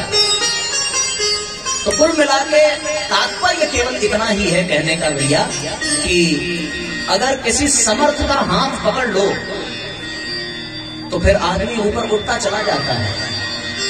एक नरेंद्र नाम का छोटा सा बालक बनारस आया, गंगा जी के किनारे एक बंदर ने दांत दिखाया और वो बेचारा डर के भागा। बड़ा डरपोक, बड़ा कायर। फिर प्रारब्ध विधि का विधान, मन में पता नहीं कहां से भाव जगा कि ईश्वर कौन है, कहां है। ये प्रश्न लेकर के रामकृष्ण परमहंस के पास पहुंचा और रामकृष्ण परमहंस ने अपना हाथ पकड़ाया और रामकृष्ण परमहंस का हाथ पकड़ते ही वो कायर, वो डरपोक, वो नरेंद्र, वो पूरे जगत का स्वामी विवेकानंद बन गया। केवल इसलिए भैया कि उसने किसी समर्थ का हाथ पकड़ लिया। बस इतना ही करना, जीवन बदल गया। किसी समर्थ का हाथ पकड़ लेने मात्र से काम बन जाता है। कोई ऐसा गुरु मिल जाए, कोई ऐसा पिता मिल जाए, कोई ऐसा संरक्षक मिल जाए तो फिर कुछ और मामला होता है। वो प्रहलाद नन्हा सा जिसका पिता ये कहता है कि इस सृष्टि का भगवान मैं हूं, पर प्रहलाद ने कहा कि आप नहीं हो। सृष्टि के पिता, सृष्टि के परमात्मा तो नारायण हैं। किसके बल पर वो बोल गया? केवल और केवल उसके बल पर जो सर्वसमर्थ है, सर्वशक्तिमान है, सर्वव्यापी, न्यायकारी, उस परमात्मा की उंगली थामने वाला प्रहलाद निडर होकर के हिरण्यकश्यप के सामने कहता है कि परमात्मा सर्वत्र है और इस सृष्टि का स्वामी वही है। पूछा हिरण्यकश्यप ने, कहां है वो? मुस्कुराते हुए कहा, कहां नहीं है? क्या इस खंभे में है? अरे ये खंभा इस दुनिया से बाहर है क्या? बिल्कुल इस खंभे में भी है। गदा उठाया, खंभे को तोड़ा और जैसे ही तोड़ा वैसे ही भगवान को आना पड़ा। किसके लिए? प्रहलाद के लिए। और प्रहलाद उस समय हिरण्यकश्यप से भी अधिक शक्तिमान निकला। क्यों भैया? किसी समर्थ का साथ पकड़ लिया। समर्थ का साथ पकड़ ले तो फिर वो ध्रुव, जैसे कभी किसी पिता ने अपनी गोद से उठा करके फेंक दिया और अब वो ध्रुव पूरे विश्व ब्रह्मांड का सिरमौर बना है और सबको रास्ता दिखाता है अपने प्रकाश से। क्यों? क्योंकि किसी समर्थ का साथ मिल गया। और जैसे ही समर्थ का साथ मिल जाए जीवन बदल जाता है। तब साधना बन पड़ती है जब कोई संरक्षक मिल जाए, कोई सहारा मिल जाए, कोई सहयोगी मिल जाए। अरे वो ना मिले, कोई झूठ, कोई भ्रम ही हो जाए कि ये आदमी मेरे साथ है, बात बन जाती है। जीवन में ऊपर उठना है, आगे बढ़ना है तो केवल इतना मान लेना कि किसी ऐसे समर्थ सत्ता का हाथ पकड़ लेना। और मैं एक बात और कहूं, तुम मत पकड़ना, उसे अपना हाथ पकड़ा देना। हाँ, यदि तुमने पकड़ लिया तो कभी किसी संकट में आकर के संभव है तुम छोड़ भी सकते हो, लेकिन अगर तुमने पकड़ा दिया तो फिर वो कभी छोड़ने वाला नहीं है। ये जान लेना। जितना लव मैरिज हो रहा है ना, वो लड़के लड़की अपने से हाथ पकड़ रहे हैं तो अपने से पकड़ रहे हैं तो वो जब चाहे तब छोड़ भी देते हैं। पर जब अरेंज मैरिज होती है और माँ बाप पकड़ाते हैं वो छूटता नहीं है, क्योंकि उस पर फिर परिवार का, समाज का एक दबाव रहता है। तो साथियों, हाथ पकड़ लेना ये ज्ञान योग है और हाथ को पकड़ा देना यही भक्ति योग है, यही समर्पण है। और जिस घड़ी ये समर्पण आ गया उसी क्षण उपासना प्रारंभ हो जाती है। बस आप सच्चे हृदय से, सच्चे भाव से ये कह दो, तुम हमारे हो कृपा निधि, हम तुम्हारे हैं। बस इतनी सी बात है। और जैसे ही आपका ये समर्पण हुआ उसी क्षण परमात्मा आपका हो जाता है। और अनन्यास चिंतयो माम ये जनाः पर्युपासते तेषां नित्याभियुक्ता नाम योगक्षेमं वहाम्यहम्। उसी क्षण वो सारा योग, सारा क्षेम तुम्हारा वहन कर लेता है। शर्त केवल ये है कि तुम उसके हाथ में अपने हाथ को रख देना, ये समर्पण कर देना। भरी सभा में इज्जत लुट रही है द्रौपदी की।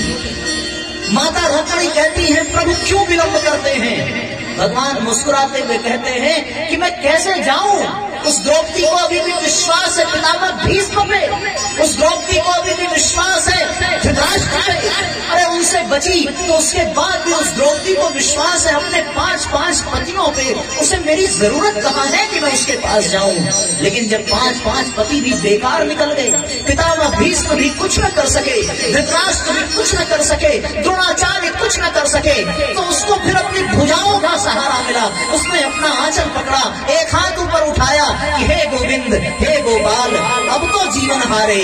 लेकिन भगवान ने कहा अभी भी द्रौपदी को अपने एक हाथ पर भरोसा है, ये एक हाथ उसके अहंकार का प्रतीक है।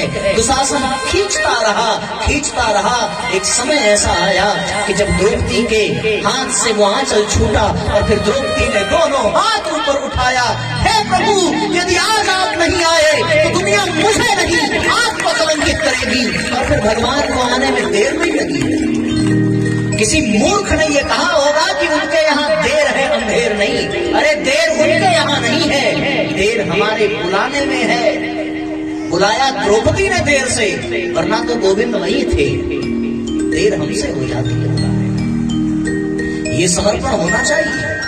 ये समर्पण जिस दिन हो गया उस दिन बात बन जाती है, उस दिन बात बन जाती है। और यही से उपासना प्रारंभ होती है। पहला सूत्र यही है, उपासना एक समर्पण योग है। अपने आप को अपने गुरु के चरणों में, अपने भगवान के चरणों में समर्पित कर देना कि प्रभु अब आपके ही सहारे ही रहना है। कल वो गीत गाया था, ऐसा समर्पण। जाहि विधि राखे राम, ताहि विधि रहिए। सीताराम सीताराम सीताराम कहिए। जिस विधि सहारे रखे भगवान, उसी अनुसार रहना चाहिए, उसी अनुसार जीवन जीना चाहिए। जहाँ ले चलोगे वहीं मैं चलूंगा, जहाँ ले चलोगे वहीं मैं चलूंगा।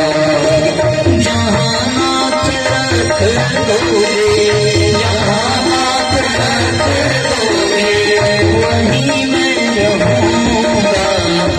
जहाँ ले चलोगे वहीं मैं चलूंगा, जहाँ ले चलोगे वहीं मैं चलूंगा। जैसे भी रखो प्रभु, उसी हाल में रहना है। और जिस दिन ये समर्पण आ गया, उसी क्षण उपासना प्रारंभ हो जाती है। उपासना का तात्पर्य है पास बैठना, और पास बैठने के लिए ही हमें सीखने की आवश्यकता है। उप यानी पास में और आसन यानी बैठना। पास बैठने की प्रक्रिया ही उपासना कहलाती है। अब सोचो जरा, क्या हमारे जीवन में कोई ऐसी समर्थ सत्ता है जिसके पास बैठ करके संतोष मिलता हो, जिसके पास बैठ करके आनंद आता हो, जिसके पास बैठ करके शक्ति मिलती हो, जिसके पास बैठ करके ऊर्जा मिलती हो, जिसके पास बैठकर सकारात्मकता अनुभव होती हो, जिसके पास बैठने से सारा दुख दूर हो जाता हो? गहराई से सोच करके देखोगे तो पता चलेगा वो कोई और नहीं है सिवाय परमात्मा के, सिवाय गुरु के।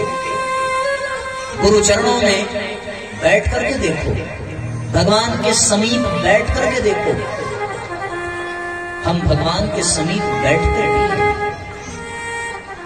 और जिस घड़ी बैठना प्रारंभ कर दें उसी क्षण जीवन में भक्ति योग घटने लगता है।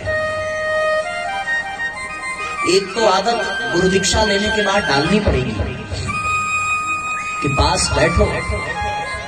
किसके? भगवान के। आप शरीर से उनके पास नहीं बैठ सकते क्योंकि भगवान साकार नहीं है। आपके पूजा के घर में जो चित्र है उसके पास आपका शरीर बैठा रहे, मैं उसकी बात नहीं करता। आप कहोगे साहब कैसे कह रहे हैं, हम तो अपने मंदिर में बैठ के इतना घंटा सुंदर कांड पढ़ते हैं, इतना घंटा दुर्गा सप्तशती का पाठ पढ़ते हैं, फिर रामायण का पाठ करते हैं, फिर 5 अगरबत्ती जलाते हैं, फिर 10 दिया जलाते हैं, फिर 5 किलो लड्डू चढ़ाते हैं, फिर 2 किलो फल चढ़ाते हैं, और फिर माला भी सटकाते रहते हैं, और बीच में किसी का फोन आ जाए तो बतियाते भी रहते हैं, और बीच में सब्जी वाला आ जाए तो सब्जी भी लेते हैं, दूध वाला आ जाए तो दूध भी लेते हैं, और कोई दिमाग खराब कर दे तो गरिया भी देते हैं, और सब काम चलता रहता है, हमारी पूजा भी चलती रहती है। अरे इसको पास बैठना नहीं कहते। हमें लगता है कि हम वो 2-4 ठेला चितनवा चढ़ाए, भगवान को खरीद लिए, हाँ भगवान उसी के भूखे हैं। ऐसा नहीं है। ये तो इसलिए देखो, हमारा मन वहां लगता है जहां हमारी कर्मेंद्रियां लगती हैं। जब आप प्रसाद चढ़ाएंगे तो आपका हाथ प्रसाद चढ़ाने में लगेगा, आपकी आंखें प्रसाद चढ़ाने में लगेंगी, तब आपका मन भी प्रसाद चढ़ाने में लगेगा। तो हम हाथ को तो लगा देते हैं और आंख को भी लगा देते हैं, लेकिन ये मन नहीं लग पाता। और जब तक मन न लगे तब तक उपासना नहीं शुरू होती। हमने दीपक तो जला दिया, पर दीपक जलाने, बच्चे जरा आवाज करना, मना करना, दीपक जला रहे हैं, हमारे हाथ दीपक जलाते हैं, हमारी आंखें दीपक जलाती हैं, लेकिन मन दीपक जलाता है। अगर मन दीपक जलाया होता तो मन का अंधेरा मिट गया होता। यदि मन ने प्रसाद चढ़ाया होता तो मन में प्रसाद जैसी मिठास आ गई होती। यदि मन ने फूल चढ़ाया होता तो मन में पुष्प जैसा उल्लास आ गया होता। यदि मन ने धूप जलाया होता तो मन में धूप जैसा सुवास आ जाता। और यदि मन ने दीपक जलाया होता तो मन में प्रकाश आ जाता। पर ये आया नहीं। क्यों? क्योंकि हमारे हाथों ने चढ़ाया, हमारे आंखों ने चढ़ाया, लेकिन हमारे मन ने नहीं चढ़ाया। और जब तक मन न चढ़ावे तब तक उपासना नहीं शुरू होती। कौन सी वो पंक्तियां हैं? माला तो कर में फिरे, है ना? कैसे याद है किसी को? जीभ फिरे मुख माही, जीभ फिरे मुख माही, मनवा तो 14 फिरे, यह तो सुमिरन ना है। मालाएं आपके हाथ में फिर रही हो, जीवा मुख में फिर रही हो, पर मन चारों दिशाओं में फिरता पड़े, वो उपासना नहीं होती। उपासना का तात्पर्य क्या? कि आपका मन लगना चाहिए।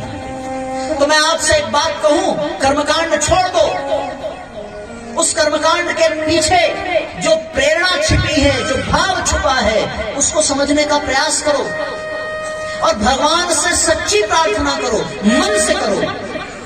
एक बात आपको बताऊं, एक सच्ची घटना आपको, कि एक आदमी को किसी ने कहा कि अगर गणेश जी को ले आओ तो बड़ी रिद्धियां सिद्धियां घर में खेलती हुई आ जाएंगी। वो गणेश जी की मूर्ति ले आया और 1 महीने तक पूजा पाठ करता रहा, कभी कोई लाभ न मिला। तो फिर किसी ने राय दी, अरे यार गणेश जी से नहीं होगा, तुमको पैसा रुपया चाहिए तो लक्ष्मी जी की मूर्ति ले आओ। लक्ष्मी जी की मूर्ति ले आया, गणेश जी ने बगल में बिठाया और गणेश जी को छोड़ करके लक्ष्मी जी की पूजा करने लगा। एक बार धूप जलाया, धूप का धुआं उठा और लक्ष्मी जी की तरफ न जाके गणेश जी के नाक की तरफ जाने लगा। उसको बड़ा गुस्सा आया, 1 महीने से पूजा कर रहा हूं और अब भी आपको धूप का धुआं चाहिए। फूल उठाया और गणेश जी के नाक में ठूस दिया। ना प्रभु, धुआं तो नहीं लेने देंगे, ये धुआं लक्ष्मी जी के लिए है। आप हंस रहे हो, पर सच्चाई पता है क्या है? जैसे ही उसने नाक में फूल लगाया वैसे ही गणेश जी प्रकट हो गए। कहने लगे, आज तक मैं इसलिए प्रकट नहीं हुआ क्योंकि तुमने मुझे केवल मूर्ति समझा था, पर आज जब तुमने फूल लगाया तो तुम्हें ये एहसास हो गया कि ये धुआं सच में मुझे मिल रहा है, मैं सच में यहाँ बैठा हूँ। और फिर वो प्रकट हो गए। तो हम तो मूर्ति समझ करके प्रसाद चढ़ाते हैं, हम तो मूर्ति समझ के दीपक जलाते हैं, हम तो मूर्ति समझ के तिलक लगाते हैं। अरे इन पाखंडों से बाहर निकलो। भगवान को तुम्हारा अक्षत नहीं चाहिए, तुम्हारा प्रसाद नहीं चाहिए, तुम्हारा पुष्प नहीं चाहिए, वो तुम्हारे मन का भूखा है। और मैं आपको वैज्ञानिकता की बात कहूं, किसी को देना भी वही चाहिए जो उसके पास ना हो। भगवान से पूछा किसी ने कि प्रभु आपके पास तो सब है, हम आपको क्या दें? भगवान ने कहा कि हमारे पास है तो सब, पर हमारा मन गोपियों ने चुरा लिया, इसलिए मन का बड़ा अभाव है। तुम मुझे कुछ मत देना, केवल अपना मन दे देना तो बस मैं धन्य हो जाऊंगा। भगवान को तुमसे कुछ नहीं, तुम्हारा मन चाहिए। और जैसे ही तुमने अपना मन दिया वैसे ही तुम्हारा नमन प्रारंभ हो जाता है। इसी को नमन कहते हैं। ना मन अर्थात बिना मन के हो जाओ और अपना मन भगवान के चरणों में समर्पित कर दो। और जब तुमने नमन किया तो भगवान तुम्हारे मन को सुंदर बना देता है, और वो सुंदर मन ही सुमन कहलाता है। नमन किया हुआ मन सुमन बन जाता है। ये कहना बड़ा आसान है, जितनी आसानी से मैं कह दे रहा हूं उतना आसान है नहीं करना। लेकिन हाँ, अगर बात दिल में बैठ गई तो क्या संभव नहीं है साहब, सब संभव है। मन में बैठनी चाहिए। हम लोग दीपक जलाते हैं तो हमारा मन कहाँ रहता है? मैं बहुत प्रैक्टिकल बात कर रहा हूं आपसे। हमारा मन कहाँ रहता है? दीपक में तेल डालेंगे तो मन इस बात पे नहीं रहेगा कि भगवान के लिए दीपक जला रहे हैं। अब देखो मन का खेल देखो। मन का पहला खेल, या ज्यादा तेल न गिर जाए, पहला खेल पहला। फिर ऊपर की बात ही ऐसी हो कि एक माचिस के काड़ी में जल जाए, पहला। दूसरा खेल, जैसे ही आप दीपक जलाए और उसके बाद माचिस, मान लो हवा लग गया, पसीज गई, फुच फुच फुच फुच मारत मारत एकदम 2 बार जलाए, 3 बार जलाए, अब पारा गरम। अब भगवान भुला गए, दीपक भुला गया, अब कुल ध्यान कुल मन माचिस पे। अब काड़ी पे काड़ी खर्चा होत बा भैया, जीव जलत भाई, यार दिया जले तो जले कैसे? सलैये खत्म होता, 1 रुपया 5 रुपया सलाई। ये हालत है हमारे मन की। दीपक जलाने में मन नहीं लगता, मन की यही दशा है। अगरबत्ती जलाए, अगरबत्ती जलाओ, देखो मन क्या करता है। अगरबत्ती जलाते समय हम जला तो दिए, तो अगरबत्ती जलाते समय भगवान के लिए नहीं जलाए। भैया ऐसे जगह रखो जहां आग न पकड़े, कपड़ा बच जाए, बर्तन बच जाए, इसका राखी यहाँ न गिरे, वहां न गिरे। अरे काहे बात का उपासना, काहे बात की पूजा? सारा ध्यान कहाँ है? अगरबत्ती के राखी पे, अगरबत्ती के धुआं। कौन पूजा भैया? प्रसाद चढ़ाओ, 4 दाना मेवा ज्यादा गिर गया, अटैक आ जाता है। अगर 2 काजू आज खर्चा दे, ये इस तरह वाली पूजा बड़ी बेकार होती है। और आपके हंसते हुए चेहरे, मुस्कुराता हुआ ये आपका चेहरा इस बात की स्वीकृति दे रहा है कि जो बात मैं कह रहा हूं ये सबके जीवन में घट रहा है। होता यही है, मन पदार्थों में है, परमात्मा में नहीं है। इसलिए परमात्मा से एक ही प्रार्थना करो कि भगवान आपको कैसे रिझा सकते हैं। ये जो पदार्थ हम आपको प्रदान कर रहे हैं, ये पदार्थ आपको चढ़ाने के लिए हैं तो जरूर, पर हमारा मन वहां नहीं पहुंचता। बताओ हे मेरे भगवन, तुम्हें कैसे रिझाऊं मैं? बताओ हे मेरे भगवन, तुम्हें कैसे रिझाऊं मैं? बताओ हे मेरे भगवन, तुम्हें कैसे रिझाऊं मैं? बताओ हे मेरे भगवन, तुम्हें कैसे रिझाऊं मैं? नहीं कोई वस्तु है ऐसी जो सेवा हेतु लाऊं मैं। नहीं कोई वस्तु है ऐसी जो सेवा हेतु लाऊं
जग को से ऐसे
परमात्मा को तुम्हारे पदार्थों से मतलब नहीं है। जो सारे जगत को प्रकाशित करता है उसे तुम्हारे द्वारा जलाए गए दीपक के प्रकाश की आवश्यकता नहीं है। जो सारे विश्व का भरण पोषण कर रहा है उसे तुम्हारे द्वारा चढ़ाए गए भोग की आवश्यकता नहीं है। अरे भैया, जो सारे जग को बनाता है उसे तुम्हारे द्वारा बनाए गए किसी मूर्ति में रहने की आकांक्षा नहीं है।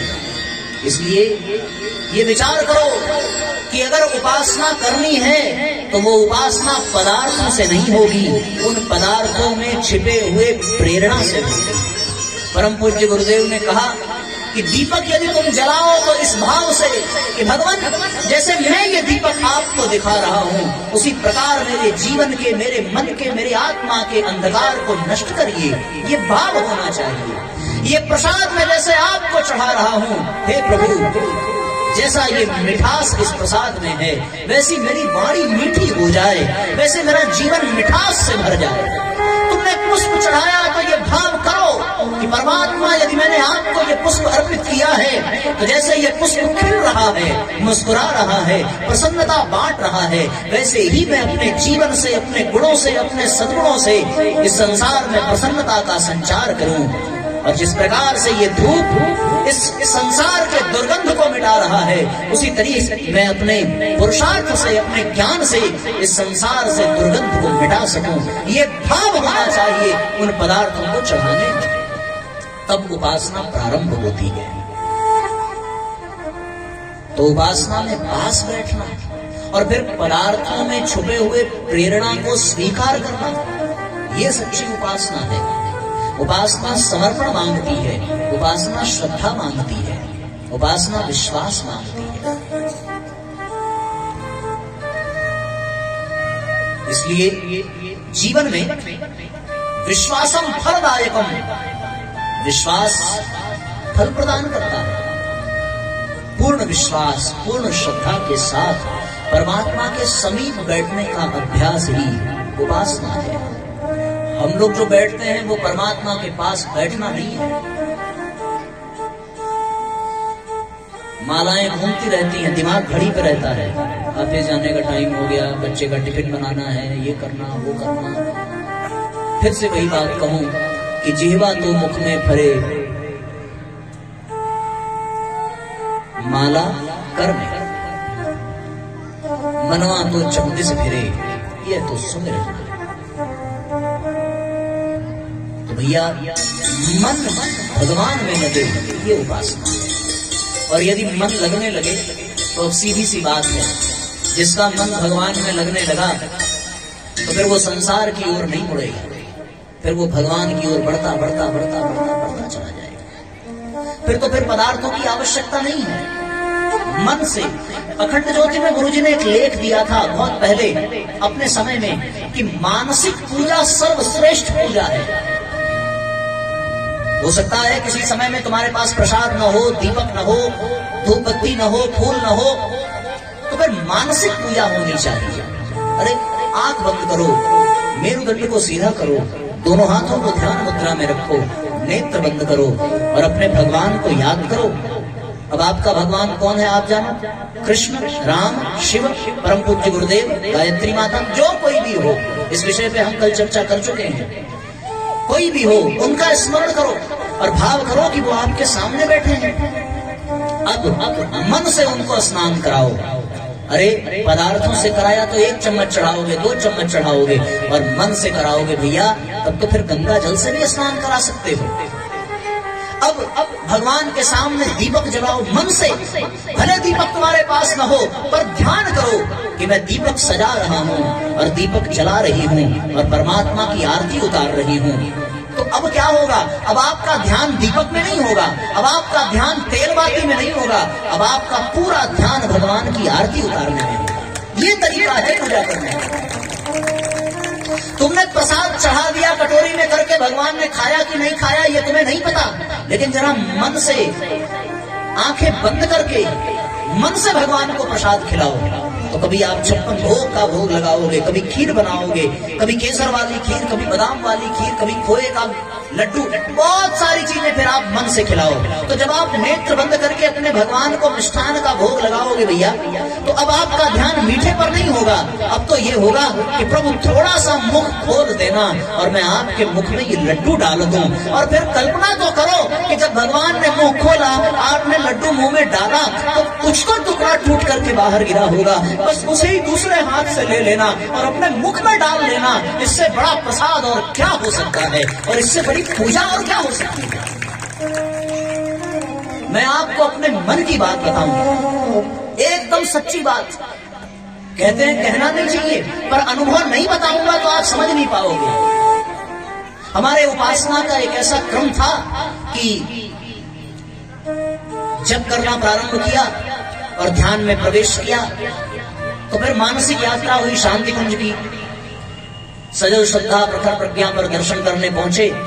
सजल श्रद्धा प्रखर प्रज्ञा, तो ये भाव किया कि प्रखर प्रज्ञा पे गुरुदेव हैं और उसके ऊपर पैर लटका करके बैठे। मन से ही तो भाव करना है। तो फिर वहीं हर की पेड़ी से गंगा जल लेते गए और परम पूज्य गुरुदेव के पांव पखारने लगे। भाव है, भाव का प्रवाह बना, गुरुदेव के चरण धूलते गए और फिर उस चरण जल को उठाया, उसका पान किया। क्रम आगे बढ़ा, गुरुदेव को प्रणाम किया, प्रखर प्रज्ञा से सरक करके सजल श्रद्धा के पास पहुंचे और जैसे ही नीचे थाली रखी और माता जी से प्रार्थना की कि आप भी अपना चरण इसमें रखिए, आपके चरण धोऊं, और आप विश्वास नहीं करोगे, मन में ऐसा भाव उठा कि माता जी ने सर सहलाते हुए कहा कि बेटा, बच्चों की जगह माँ के चरणों में नहीं, माँ की गोद में होती है। माँ कभी चरण नहीं घुमाती, तुम्हें तो मेरी गोद में बैठना है। और मानो उन्होंने तुरंत अपनी गोद में बिठा दिया। ये भाव में आप स्वयं प्रवेश करके देखो, फिर तो भगवान खुद तुमसे बात करने लगेगा, फिर भगवान तुमसे अपनी बातें कहने लगेगा। बस दिक्कत यह है कि हम मन से उनके पास पहुंच नहीं पाते। अच्छी उपासना यही है, भूल जाओ प्रसाद को, भूल जाओ दुनियादारी को, मत खोजो माचिस, मत खोजो तेल, मत खोजो बाती, बस कहीं किसी भी स्थान पर बैठ जाओ।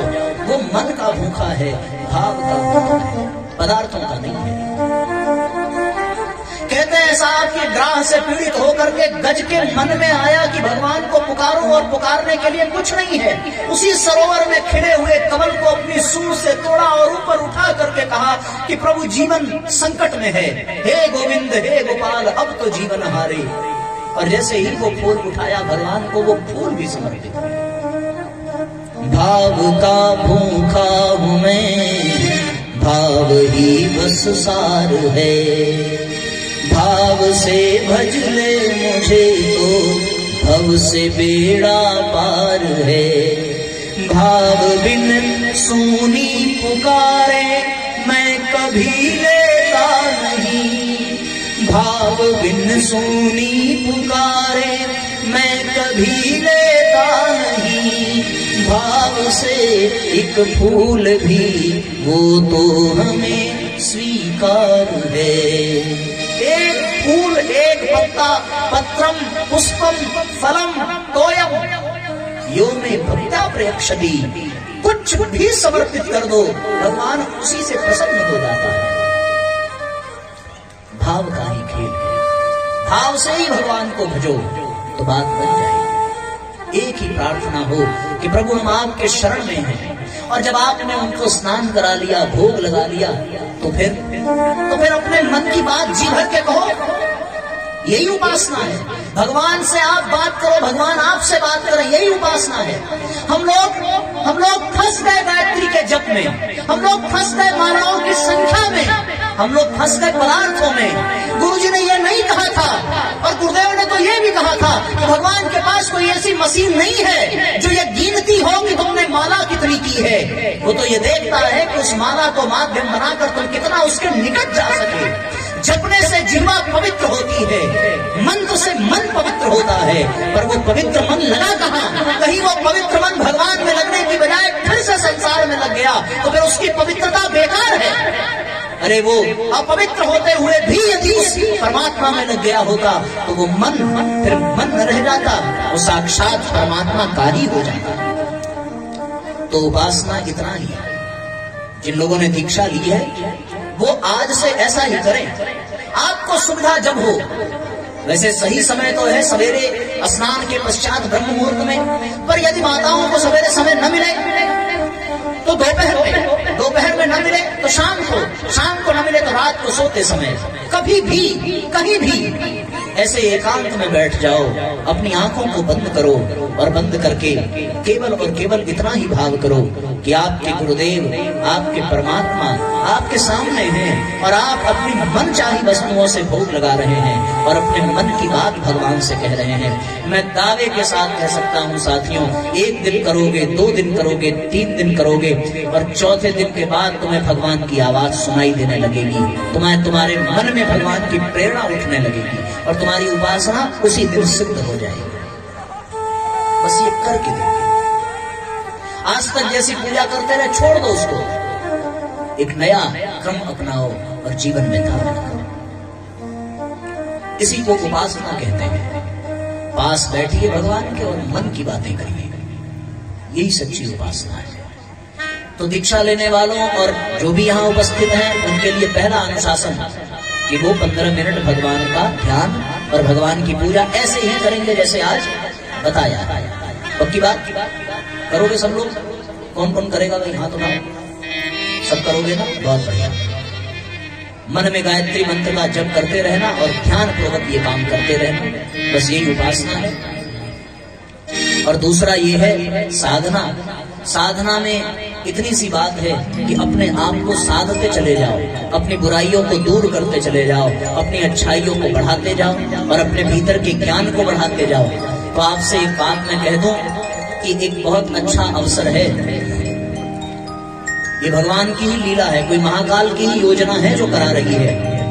प्रतिदिन ठीक रात 8 बजे YouTube चैनल पर मैं परम पूज्य गुरुदेव के साहित्य को पढ़ाता हूँ। कितने बजे? कितने बजे? अरे तनी जोर से बोला हो, और जोर से। हाँ, सवेरे की शाम 8 शाम नहीं, 8 तो रात हो गई। तो रात्रि 8 बजे मोबाइल है ना सबके पास? किसके किसके पास है? सवाई पढ़ लेना, जिगर पढ़ लेना हो 24 ले ली।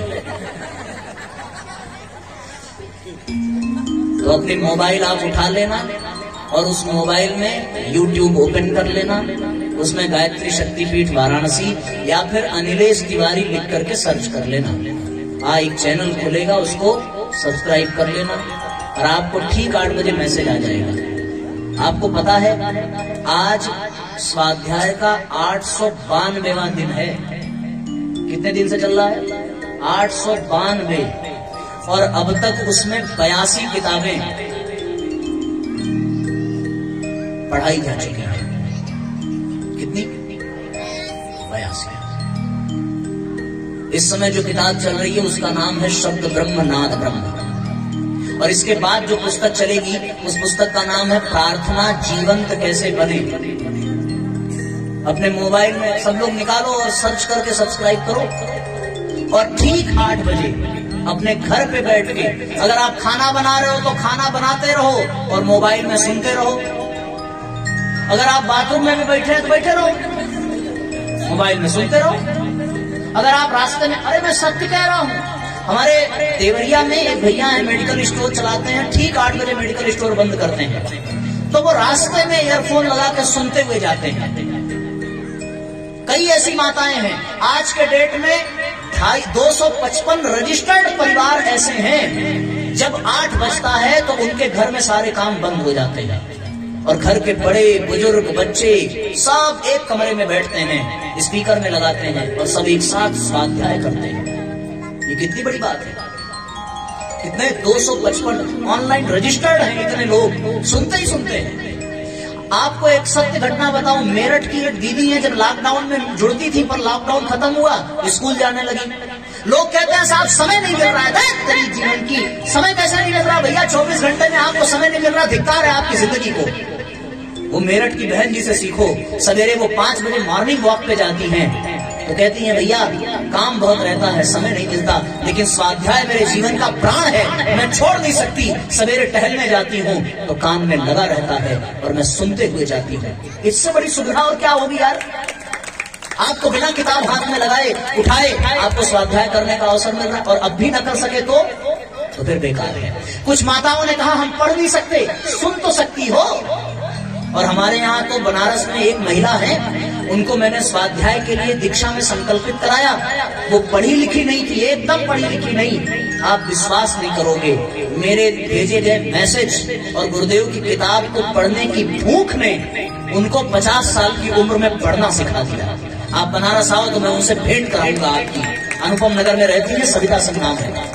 उन्होंने पढ़ना सीख लिया और रोते हुए कहने लगी कि भैया 50 साल का जीवन बीत गया, आज तक मैंने कभी पढ़ाई नहीं की, पर आपने ऐसा स्वाध्याय का लत लगाया कि अब मैं बिना पढ़े सो नहीं पाती। सोचो, ऐसा स्वाध्याय करो, सब अपने अपने मोबाइल में जोड़ लेना। अच्छा, आप चाहते हो ना कि हम कल आज तो अभी चले जाएंगे हम लोग, 1 घंटे में विदाई हो जाएगी, तो हम और आप जुड़े रहें एक दूसरे से। सबसे अच्छा माध्यम मोबाइल है। आप YouTube पे जुड़ोगे, हमसे बातचीत भी कर सकते हो, हमारा नंबर भी ले सकते हो। हम सब एक ही परिवार के हैं, तो आप उसमें जुड़ना और जुड़ करके स्वाध्याय करना। अभी ये कार्यक्रम खत्म होगा, देखना 8 बजे फिर प्रारंभ हो जाएगा, एकदम समय से। ऐसी स्थिति है। एक और घटना बता के फिर मैं आगे बढ़ूंगा। हमारे गाजियाबाद में एक परिवार है, उस परिवार में एक बच्चा है, वो थोड़ा दिमाग से कमजोर, मंद बुद्धि है और विकलांग भी है, दिव्यांग है। तो एक बार उनके घर में कुछ फंक्शन था और कार्य की व्यस्तता के कारण फंक्शन, अब घर में कोई ऐसा हो तो जाहिर सी बात है सब व्यस्त रहेंगे, तो सबके दिमाग से निकल गया कि 8 बजे स्वाध्याय होगा। तो अब वो बच्चा अपने से बिस्तर से उठ भी नहीं सकता और वो खुद से बोल भी नहीं सकता, वो मोबाइल भी नहीं चला सकता। 8 बजा, 8:02 हुआ। उसके साथ बैठने वाले जो बच्चे थे वो बता रहे थे कि उसको अजीब सी तड़पन महसूस हुई। वो अपने आप बेड से नीचे गिरा और सरकने लगा और सरक करके वहां गया जहां उसके दादी की मोबाइल रखी थी। उसने मोबाइल उठाया और नोटिफिकेशन में जो आता है मैसेज, उसने कैसे करके उसको टच किया और जब टच किया तो उसमें से स्वाध्याय प्रारंभ हुआ और फिर वो वहीं शांति से लेट करके सुनने लगा। ये घटना घटी, आधे घंटे बाद उसके घर वालों ने हमें फोन किया, भैया आज चमत्कार हो गया। क्या हो गया? अरे हम सब स्वाध्याय भूल गए थे, ये बच्चा कभी बिस्तर से उतरता नहीं था और आज गुरुदेव की ऐसी कृपा कि ये ठीक 8:05 पे खुद सरक करके गया और मोबाइल ऑन कर दिया। भैया इससे बड़ा चमत्कार हमने अपने जीवन में नहीं देखा। ये गुरु का चमत्कार है, ये भूख है गुरु के विचारों की। जब वो दिव्यांग होकर के ऐसा कर सकता है तो फिर हमें तो इतना सुंदर भगवान ने शरीर दिया है, हम अब भी अगर न सुन सके तो सोचो कितनी बड़ी हानि होगी। तो साधना में आपको केवल इतना करना है, गुरु जी का साहित्य पढ़ना है। और साथियों, यहाँ पे भी साहित्य स्टॉल लगा है, आप सब प्रसाद में 1-1, 2-2 किताब जरूर खरीद के ले जाना गुरु जी का, पक्का, तभी आपको लाभ मिलेगा। यही असली प्रसाद है। और उसके बाद भैया आपको एक और छोटा सा काम करना है, आराधना का। आराधना का काम यह है कि हम जो सीख रहे हैं आज वही समाज को सिखाएं। भगवान का काम यही है कि हम स्वयं उपासना करें, दूसरों को करावें, हम स्वयं स्वाध्याय करें, दूसरों को करावें। इसलिए ये काम हम लोगों को करना है, इतनी सी बात है। और अच्छे काम में अपने पैसे को, अपने समय को, अपनी प्रतिभा को लगाना ही आराधना है। दूसरों के जितना अधिक से अधिक आप काम आ सके उतना ही आपके जीवन की सार्थकता है, इतना बात मान लो। आराधना का तात्पर्य है अपने पास जो कुछ भी है वो समाज के कल्याण के लिए लगा देना, यही है आराधना। दुनिया उन्हें याद नहीं रखती जो इस समाज से लेकर के चले गए, दुनिया उन्हें याद रखती है जो इस समाज को दे करके चले गए। एक गुजरात में स्थान है, वहां एक विधवा रहती थी और चक्की चलाती थी। चक्की चलाते हुए उसने कुछ पैसे इकट्ठा किए। उसने कहा कि मेरी बड़ी प्रबल इच्छा है कि मैं चारों धाम की यात्रा करूं। और उस जमाने में उसने 1000 रुपए इकट्ठा किया। 1000 रुपए इकट्ठा करके उसने चारों धाम यात्रा का मन बनाया। साथियों, आप विश्वास नहीं करोगे, वो गांव ऐसा कि वहां के गांव के महिलाओं को कई किलोमीटर दूर से पानी भर के लाना पड़ता था। गांव में कोई समरसेबल नहीं था, कोई कुआं नहीं था। उसके मन में आया कि मैं चारों धाम की यात्रा तो फिर कभी कर लूंगी, पर ये जो पैसा एकत्रित हुआ है इससे गांव में एक कुआं खुदवाया जाए जिससे हमारी बहनों को आराम मिले। उसने उस 1000 रुपए में कुआं खुदवाया। आप विश्वास नहीं करोगे, उस कुएं का पानी आज भी मीठा है, आज भी मीठा है।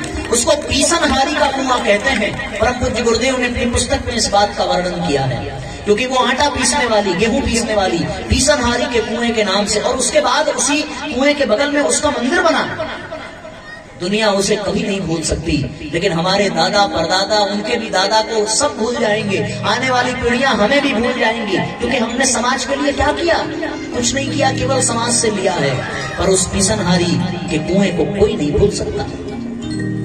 एक महिला जिसका 22 साल की उम्र में पति मर गया, वो सब्जी बेचती थी और उसके 2 बच्चे। जब पति मरा तो उसके मन में एक संकल्प उठा कि इस गांव में यदि कोई अस्पताल रहा होता तो आज मेरा पति मुझे छोड़ के न जाता। 22 साल की उम्र में उस महिला ने संकल्प लिया कि मैं इस गांव में अस्पताल बनाऊंगी। पूरे गांव वाले हंसते थे कि सब्जी बेचती है, घर चलाने की औकात नहीं, बच्चों को पालने की औकात नहीं, अस्पताल बनाने का सपना देखती है। समय बीता, 20 साल बीत गए और 20 साल में उसने केवल 14,000 रुपए इकट्ठा किए थे। कितने? केवल 14,000 अस्पताल बनाने के लिए। गांव वाले हंसते थे, लेकिन उस 20 साल में उसका बेटा डॉक्टर बना, और डॉक्टर बना तो उसने डॉक्टर की नौकरी छोड़ दी और कहा माँ के सपने को साकार करना है। लौट करके गांव में आया, गांव वालों से संपर्क किया। मेरी माँ ने 14,000 जुटाए हैं, मैं मेहनत करूंगा और पैसे इकट्ठा करूंगा और अस्पताल बनवाऊंगा। अस्पताल बना। और कैसे बना? जब ये बात फैली कि किसी महिला ने संकल्प लिया है, 20 साल से उसका संकल्प अधूरा है, तो बिजली वाले ने बिजली का काम मुफ्त में किया, बनाने वालों ने बनाने का काम मुफ्त में किया, फर्नीचर का काम फर्नीचर वालों ने मुफ्त में किया। अस्पताल बना, और अस्पताल का आधार क्या बना कि इस अस्पताल में कोई भी डॉक्टर कभी फीस नहीं लेगा। ये अस्पताल गरीबों के लिए, गरीबों के द्वारा, गरीबों के साथ करता है, और उस अस्पताल में ऐसे इलाज होता है। और इस बात के लिए सुहासिनी मिस्त्री को पद्मश्री का अवार्ड मिला। कलकत्ता में है ये अस्पताल। इन लोगों ने क्या किया? कुछ नहीं किया, समाज के लिए थोड़ा सा प्रयास किया, बस इतना ही किया। तो इतना सौभाग्य है हम भी समाज के लिए कुछ कर सके। इतनी सी बात मैं आपसे कहता हूँ। अब तक तो केवल हमने अपने लिए किया, अब थोड़ा समाज के लिए कुछ करने का प्रयास करो तो बात बन जाएगी। ये वृक्ष अपने लिए नहीं रहते, ये फल फूल हवा सब दूसरों को देते हैं। नदियां अपने लिए भोजन नहीं, जल इकट्ठा नहीं करती, वो समाज को देती हैं। सब समाज को दे रहे हैं। सूर्य दे रहा है कि ले रहा है? बताओ।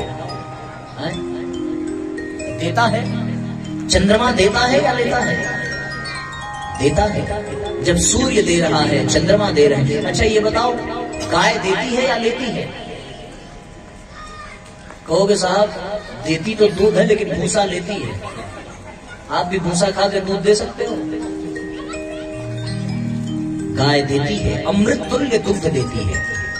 तो जब ये पशु पक्षी दे सकते हैं, जब ये वृक्ष दे सकता है, जब ये नदियां दे सकती हैं, जब ये सूरज चांद सितारे दे सकते हैं, जब ये धरती दे सकती है, तो क्या कारण है कि सर्व समर्थ मनुष्य नहीं दे सकता? उसे भी तो देना चाहिए, देना चाहिए। समाज के लिए हम निकालें, यही है। एक और अंतिम बात आपसे बता करके इस विषय को यहीं पर विराम देंगे और फिर दीप यज्ञ की ओर चलेंगे साथियों। बस अंतिम बात इतनी कहनी है कि एक विदेशी था और उसका एक्सीडेंट हुआ। एक्सीडेंट हुआ 18 साल की उम्र में, और 18 साल की उम्र में जब एक्सीडेंट हुआ तो बेचारा बहुत दुखी हुआ। किसी प्रकार उसके सारे दोस्त उसको अस्पताल लेकर के गए। अस्पताल लेकर के पहुंचे, डॉक्टर ने कहा ब्लड की जरूरत है। ब्लड देने की बात आई, सबने ब्लड दिया, उसकी जान बच गई। तो उसे पता चला कि सबने उसको जिंदा रखने के लिए बड़ी मेहनत की है, बड़ा पुरुषार्थ किया है, और सबके द्वारा दिए गए खून के कारण वो जिंदा हो पाया। उसके मन में एक बात जगी कि यदि सबने मुझे खून दिया है तो मेरे रक्त का एक एक कतरा दुनिया वालों का कर्जदार है, मुझे भी लोगों को खून देना चाहिए। अच्छा, फिर पहली बार उसे ये अवसर मिला, और जब अवसर मिला तो उसके खून में एक विशेष प्रकार का तत्व था जिसके कारण एक रोग, उस समय महामारी फैली हुई थी, उस महामारी का उपाय, उसका एंटीबैक्टीरियल पावर उसके ब्लड में था। उसको ये बात पता चली, आप विश्वास नहीं करोगे, 18 साल की उम्र से उसने रक्तदान प्रारंभ किया, और जब उसकी उम्र 80 साल की हो गई तब तक उसने रक्तदान किया, और जिस दिन उसने अंतिम सांस ली उस दिन तक उसने 157 बॉटल ब्लड डोनेट कर चुका था, और इसके लिए उसका स्मारक बना था। हम कुछ नहीं कर सकते तो इतना तो कर सकते हैं, अगर मन में करने की इच्छा हो तो हम बहुत कुछ कर सकते हैं। समाज में किसको किस बात का अभाव है, हम किसी बच्चे की पढ़ाई का खर्च उठा लें, हम किसी कार्यक्रम में सहयोग प्रदान करें, हम किसी गरीब को कोई रास्ता दिखावें, ऐसे बहुत से काम है, मैं कितना बताऊं, बस आप ये समझो यही सच्ची आराधना है। तो आप अपने जीवन में गुरु से जुड़ जाने के बाद उपासना, साधना, आराधना, ये 3 काम यदि करें तो फिर आपका यहाँ आना सार्थक हो जाता है। समझ में आ गई सारी बातें? बोलो भाई। चलो अब हम लोग दीप यज्ञ की ओर चलेंगे।